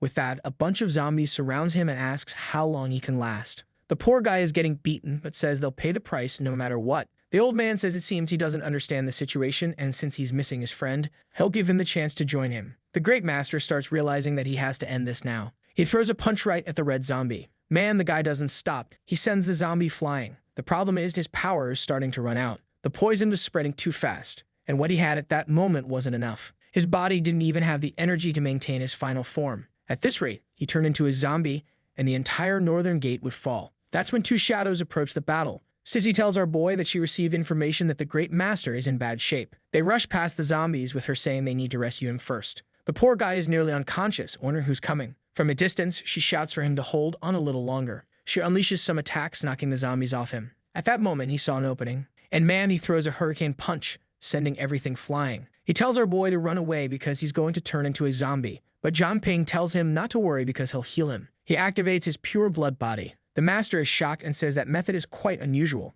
Not only did it heal his wounds, but it also restored some of his energy. Jiang Ping explains that he couldn't neutralize the poison, but he managed to suppress it so it wouldn't spread any further. The Great Master says that's good enough. He just asked the kid to buy him a little more time. Fang Leishan, the true master of the Beast Martial Academy, was an apex-level awakened being at level 38. The old man tells him to give up and become one of the zombies. However, he only raises his body temperature even higher. It's already at 3,000 degrees. Man, he explodes from his position. And in the next second, he's right in the old man's face. He delivers a powerful punch straight to his arm. Jiang Ping warns that his analysis shows this guy's body is connected to the other zombies, so the only way to defeat him is to kill them all. The old man grabs his arm and says he's not going to die that easily. At that moment, another legion of zombies surrounds him again. The temperature rises to 4,000 degrees and the old man starts melting in his hand. With that, he starts firing flames at all the surrounding zombies. However, that still wasn't enough. He asks Jiang Ping if he knows any way to increase his body temperature even more. Our boy says that the fire he knows how to spin is unfortunately pretty weak. Man, now I understand, our boy has turned into blood and is inside the Great Master's body. Jiang Ping hands over some scarlet scales and tells him to try using them. The master immediately consumes everything. Meanwhile, another legion of zombies starts advancing toward him. At the same time, a pillar of fire rises to the sky, freezing everything around it. People were saying they never thought they'd see the Great Master in that form again. That was a sign that battle was about to end. The Flame Emperor had returned in his sunfire form, reaching temperatures of 6,000 degrees. With that, not even the most resistant toxin could survive inside his body. He warns Jiang Ping that the form he's taken will cause severe damage to his own body, so he'll need help. He tells the rest of the group to move back to avoid getting caught in the crossfire. Everyone obeys immediately, running back toward the city. The zombie, reconstituting itself, realizes that the toxin it planted is gone. It immediately calls for all units to gather forces and finish him off. But the master activates a supreme beast technique and lets out a breath. The entire legion was charging at him, and he just turned his head, breathing fire on everyone. With a single breath, over 20,000 zombies return to ashes. Sissy quickly realizes that of all the people she knows, this guy is one of the 3 strongest. Just then, someone reports that the masters of 2 other academies have betrayed everyone and let creatures through the gate. Leisha knows who those masters are and can't believe they've really betrayed the people. At that moment, some zombies begin to emerge from the ground. The chief says that if the city has already been invaded, his objective is complete, and this time the victory is his. Leixian, realizing he'll have to clean up the city, can only say that next time he will kill that man. He tells everyone to return and help the city while he handles whatever comes from the north. He tells our boy that he has managed to clear the toxin, so he can return as well. In the city, chaos reigns as people flee from the beasts. Meanwhile, a man from the Zhu family is delighted to see everyone screaming. This is how the city should look without his family. He then asks how the plan is going. They say that at least 1,000 of the beasts that invaded are under their control. The man says that's perfect and orders them to attack the Lord's mansion. They respond that it doesn't make sense since Jiang is there and her divine blood would interfere with their control. Considering even the foxes are her servants, how could they kill this girl? The chief explains that at the moment, Jiang's mind is like that of a newborn. She's unconsciously controlling the creatures around her. However, if too many of them approach, her ability will lose control. At that point, the mansion will fall into chaos, and they'll be able to capture her. Meanwhile, Xiu is licking Jiang's face, and Jiang tells her to stop. Slowly, she starts to open her eyes. She sees a bunch of monsters standing in front of her and wonders where everyone went, and why they all suddenly turned white. She turns to Xiu and says she's weird too, asking who she is. But it doesn't matter because everyone is so cute. The chief is just observing, thinking this girl is out of her mind. It also seems her powers aren't stabilized yet. She walks over and wonders why there are so many white things outside. A bunch of bubbles is floating before her eyes, and it's too much. She wants it all to stop because it's giving her a headache. She collapses, unable to understand what's happening. Meanwhile, in the city, a girl is running from a beast and is about to be eaten. But our boy steps in and grabs it with his hands, saving her just in time. He holds its mouth shut and breathes fire into the creature. With that, it collapses, scorched, and the girl's mother thanks him for saving her daughter. Jiang Ping says that the areas ahead have more citizens, so they can't let the beasts get past them. She informs the purging squad to create a defensive perimeter and for the rest to continue rescuing civilians outside of that area. The biggest problem is that it will be difficult to kill these creatures without destroying the entire city. Our boy says they just need to buy enough time for everyone to evacuate. Suddenly, the beasts seem to be surrounded by a red aura. Stizzy also receives a message that the beasts near her have stopped moving. Our boy wonders what's happening. At that moment, Jiang is rising and even the mayor wants to know what's going on. If it's what he thinks it is, everyone's in trouble. Suddenly, she starts to open her eyes. A pink aura begins to radiate from her. The energy spreads throughout the castle. The Zhu family instantly loses control of all the beasts they had under their command. It seems the cursed saint has awakened her goddess blood. She starts flying, saying she sees a lot of white balls in that direction. Immediately, the old man runs, saying they need to capture her. However, he senses something strange. An unusual feeling that only a king-level creature could emit. Maybe Lu Xiu had regained 100% of her powers. He wonders if Jiang has something to do with the fox awakening. His men ask why the chief is standing still. He tells them to contact everyone and capture Jiang as he has more important things to take care of. Given that the foxes now have someone at the king level, revealing himself would be suicide. For now, it's better for him to stay back and observe. Meanwhile, the martial fighters are organizing groups to continue clearing the city.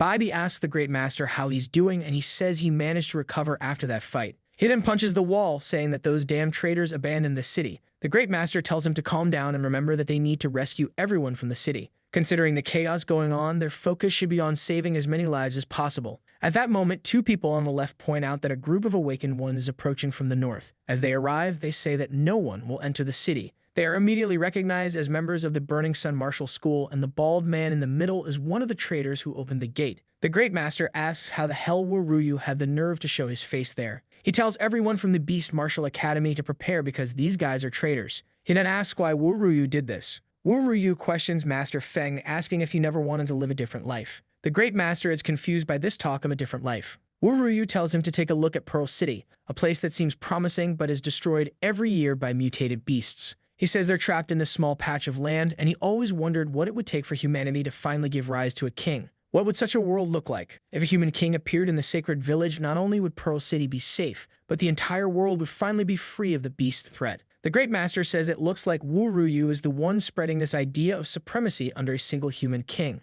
Wu Ruyu says, of course, and that even the Great Master could become a student. However, Lakeshin asks if being a student means sacrificing an entire city. Wu Ruyu says they're actually here to find the key to creating that king. If they just stay put, nothing will happen. However, Lakeshin asks what he'll do if he doesn't obey. In that moment, Wu Ruyu lunges forward, saying that in that case, they'll have to settle this with their fists. Meanwhile, in the northern part of the city, Jiang Ping is flying. Our boy is seeing all the creatures that seem to be worshipping her. It appears the mutated beasts have stopped because of her. She's flying, saying that this bunch of white energy is so cute. However, Jiang Ping has so many stars and worse yet has become a fallen human. Sizzy asks if that's true. Before he can respond, she pulls him down, saying someone had arrived. It was members of the Zhu family who were trying to kidnap the girl, but were terrified. After all, she had stolen all the beasts that were under their control, and they had lost communication with the rest of their group. It was impossible for the two of them to complete this mission alone. Suddenly, someone says it's amazing that the Zhu family finally revealed themselves for a second. Apparently, they were braver than the others they encountered last time.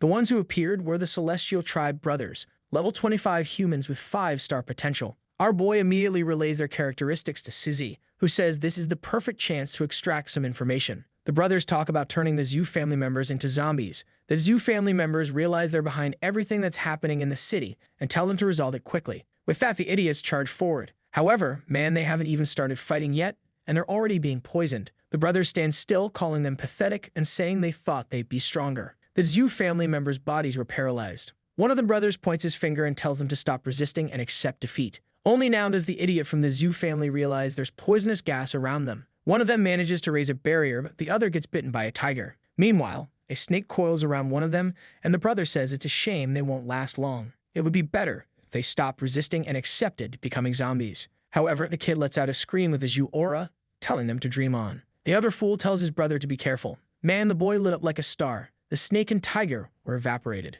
The brothers thank him, saying they were lucky not to have been hit by that attack. At that moment, Jiang Ping appears behind them, wondering what happened to those two white creatures. Wow, but it looks like she's already siding with the brothers because she starts healing their beasts and them. They bow to the Sing and say they are here to take her back. She says there's something impure in their bodies and she will purify it. In that moment, strangely, their powers stop working and they wonder how that's possible. What she was doing was extracting the sacred blood from everyone. The problem is, this would turn against them. Both creatures begin to be purified. And in the next moment, Jiang Ping says now they're all clean. She hugs the tiger, asking if he likes it here and saying they can go watch the other animals. She walks off with the creatures and the brothers realize she's already mastered the goddess of blood. The problem now is that it's going to be much more difficult to take her back to the village since she's lost her mind. One brother says that for now they need to focus on returning to the city and the leader will come up with a new plan. Upon hearing this, Sizzy gets angry, realizing that the leader is already there. Jiang Ping gets worried and asks who this leader is. Sizzy explains that her name is Lai Akshu, the most dangerous criminal wanted by the purging squad. She was the one who killed the master and also left the scar on Sizzy's face. Additionally, she's strong enough to face Shebai head-on, so they need to find out if this monster is really in the city. Even though they can't deal with Jiang Ping, at least she's out of the city for now. And now that she's taken those beasts, this is the perfect chance to capture these guys. They were escaping when a barrage of ice struck them from behind. One of the brothers pushes his sibling aside, saying that more people were hiding nearby. He was about to make a move, but Sizzy had already landed a helium strike on his arm. The man calls out to his brother, unaware that Jiang Ping is already behind him. And just like that, another fool is captured. Our boy says that if that poisonous mist is activated, both of them will suffer a lot. Sizzy immediately demands that they reveal their purpose in the city and if Lai Aksu is really here. One of the brothers refuses to say anything, so he takes a slash to the chest. Our boy says that they'll keep cutting him while he helps him recover, and it'll take some time, but eventually, they'll spill their secrets. With that, the men begin screaming. Sometime later, Sizzy informs the captain that they have vital information. According to what they discovered from the ones they captured, the ancestors of the sacred village are trying to use Xianing, who has awakened the goddess of blood. Additionally, Li Aksu is in Pearl City at this moment. Shebai says it seems the worst has happened, and he will have to deal with it. He turns to Manny, telling her to prepare the teleportation circle. She asks if they are really going to activate the purple of the sun and moon. He knows that it's hidden in the center of the city, and once activated, he will be exposed. Plus, the foxes aren't dead. If he reveals himself now, it will be too dangerous. He explains that the original plan was to lure out the Fox King and keep it distracted in a fight while he activated the pearl. But with the arrival of Lai Akshu, nothing is certain anymore. He'll have to take the risk and activate the sun and moon before they can react. There's no time to wait because it's the only chance to save Pearl City. A teleportation portal appears in the city's memorial center, and Shibai and the rest of the team emerge from it. He informs everyone of the situation in Pearl City and what they need to do. He says he can handle the beasts and the Zoo family, but the problem is how to overcome the unstoppable will of humans. Leoxu is already there and asks if he's really going to risk everything to activate this item. Manny asks how that woman is already here and why she didn't sense her before the teleportation. Shibai tells her to get used to plans not going well against enemies like these. Lai Oxui tells them to give up because the moment they stepped into this place in desperation, her victory was sealed. However, Shibai tells her to give up her pursuit of the human king's path. She's trying to interfere with the natural order of things, and by doing so, she'll only attract more king-level beasts. She needs to think about what will happen if she fails in her attempt to reach the king level. Lai Oxui simply responds that she won't fail, but Shibai counters by saying she already failed the moment she raised her blade against the innocent. There's no way someone who uses the ends to justify the means is on the right path. She doesn't walk the king's path, but the path of lies. Lei Oxu replies that a pile of bones is necessary beneath her if she is to become a queen. Whether it's the path of kings or lies, people will only remember the victors. Shibai says that her plan makes no sense. While trying to free humanity, she's killing everyone. Lei Oxu says she's tired of talking and knew she wouldn't be able to convince him, which is why she brought friends. The truth is, Lei Oxu doesn't want him to activate the sun and moon because it will attract the foxes, and she doesn't yet have Jiang Ping to control them. Shibai then sees that Yu Chenghai is by her side and asks how the lord of the city could be involved in something like this. Chenghai says that Lai Oxui is right, the foxes are too strong and they need a human king to survive. However, Shibai says that she's not a leader and in the end she won't win this. The lord ignores him and says maybe not, but some things need to be done, whether the result is good or bad. He was too conservative and he knew he couldn't be persuaded, so he says that he'll have to ask Shibai to die. In a residential area, an explosion occurs in a park in the south. Jiang Ping asks the animals why they seem so scared. Sissy senses the fluctuation of energy. They see that Jiang Ping and all the beasts she was controlling are being drawn to the city. They imagine that the captain must have started the fight. She notifies someone from the team to come and pick up the two brothers while they run off to help with the battle. In the middle of the city, everything's a mess.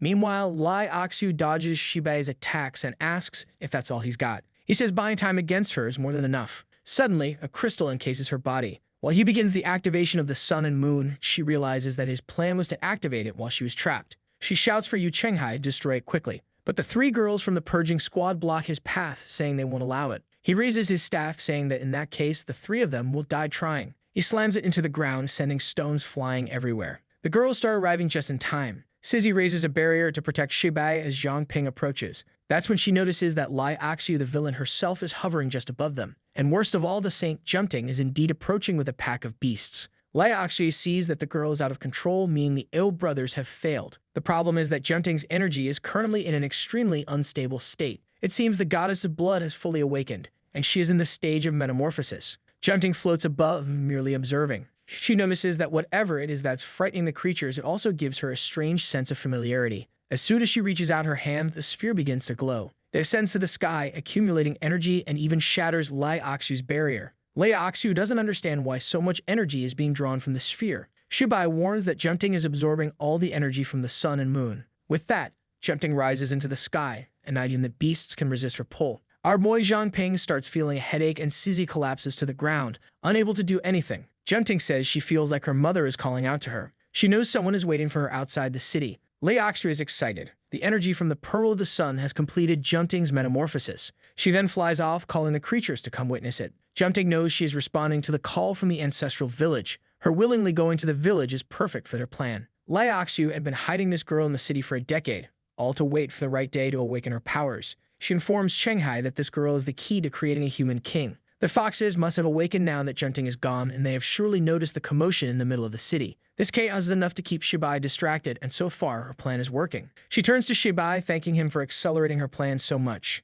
She thought it would be much harder to complete the Saint's metamorphosis, but he did it for her. While she talks about how this is truly destiny, Sizzy approaches from behind, saying she won't let her escape. Sizzy jumps and attacks with energy, declaring she will avenge her master. But Lai Oxu just asks if she's being serious. She stretches her arm and says the girl is getting ahead of herself. She creates an impact that sends poor Sizzy flying. Our boy Jiang Ping quickly jumps in, creating a pair of nether wings to catch her midair. He grabs her gently in his arms, saving the damsel in distress like a true hero. With that, Lai Oxu bids Shibai farewell, saying until next time. The group asks if they should follow her, but Shibe says it won't be possible for now because they need to focus on recovering the city. Our boy tells Suzy that she only suffered a few small cuts. She's feeling down, saying she's still too weak. Suddenly, they hear a loud crack, and Manny wonders where it's coming from. Shibai says it's undoubtedly the Celestial Fox King, so they need to prepare for teleportation. They spot the castle guards, and they know that in reality, they are all foxes. The guards tell them to stand still and respect the law. But obviously it won't listen,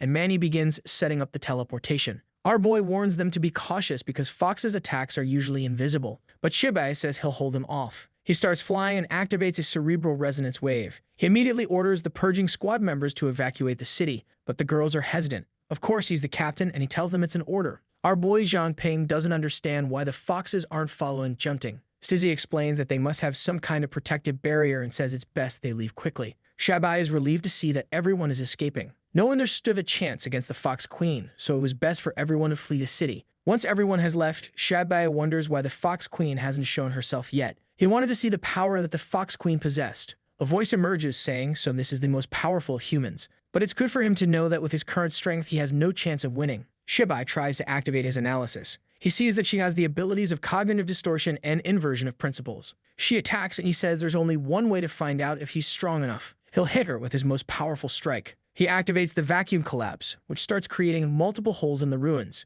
Shibai realizes that the Fox Queen is being attacked and the vacuum collapse starts opening holes in her body. He plans to keep heating her body until he creates a vacuum, making her explode from the inside out. The creature says it's a strong attack, but useless against her. He wonders if it's an illusion or cognitive distortion. What's strange is that he had blocked his senses before the fight started. Moreover, it's not a clone like his that disappears when killed. The fox tells him to stop thinking he can fool her with these ridiculous tricks. The moment he's trapped, he realizes that this inversion of principles ability seems to affect the very laws of reality. The laws of temperature, gravity, or physics don't apply to the creature's body. And man, our boy is already down for the count with the fox staring him down. Shibai says it's a shame her powers only affect her own body. That doesn't work on him, and he starts destroying her hand. He raises a barrier and she notices it's a temporal prison, and he says, here's a little gift for you. Like in this videos that helps Mamoru make more juicy content for his viewers, activate the cheeky little bell, and I'm out.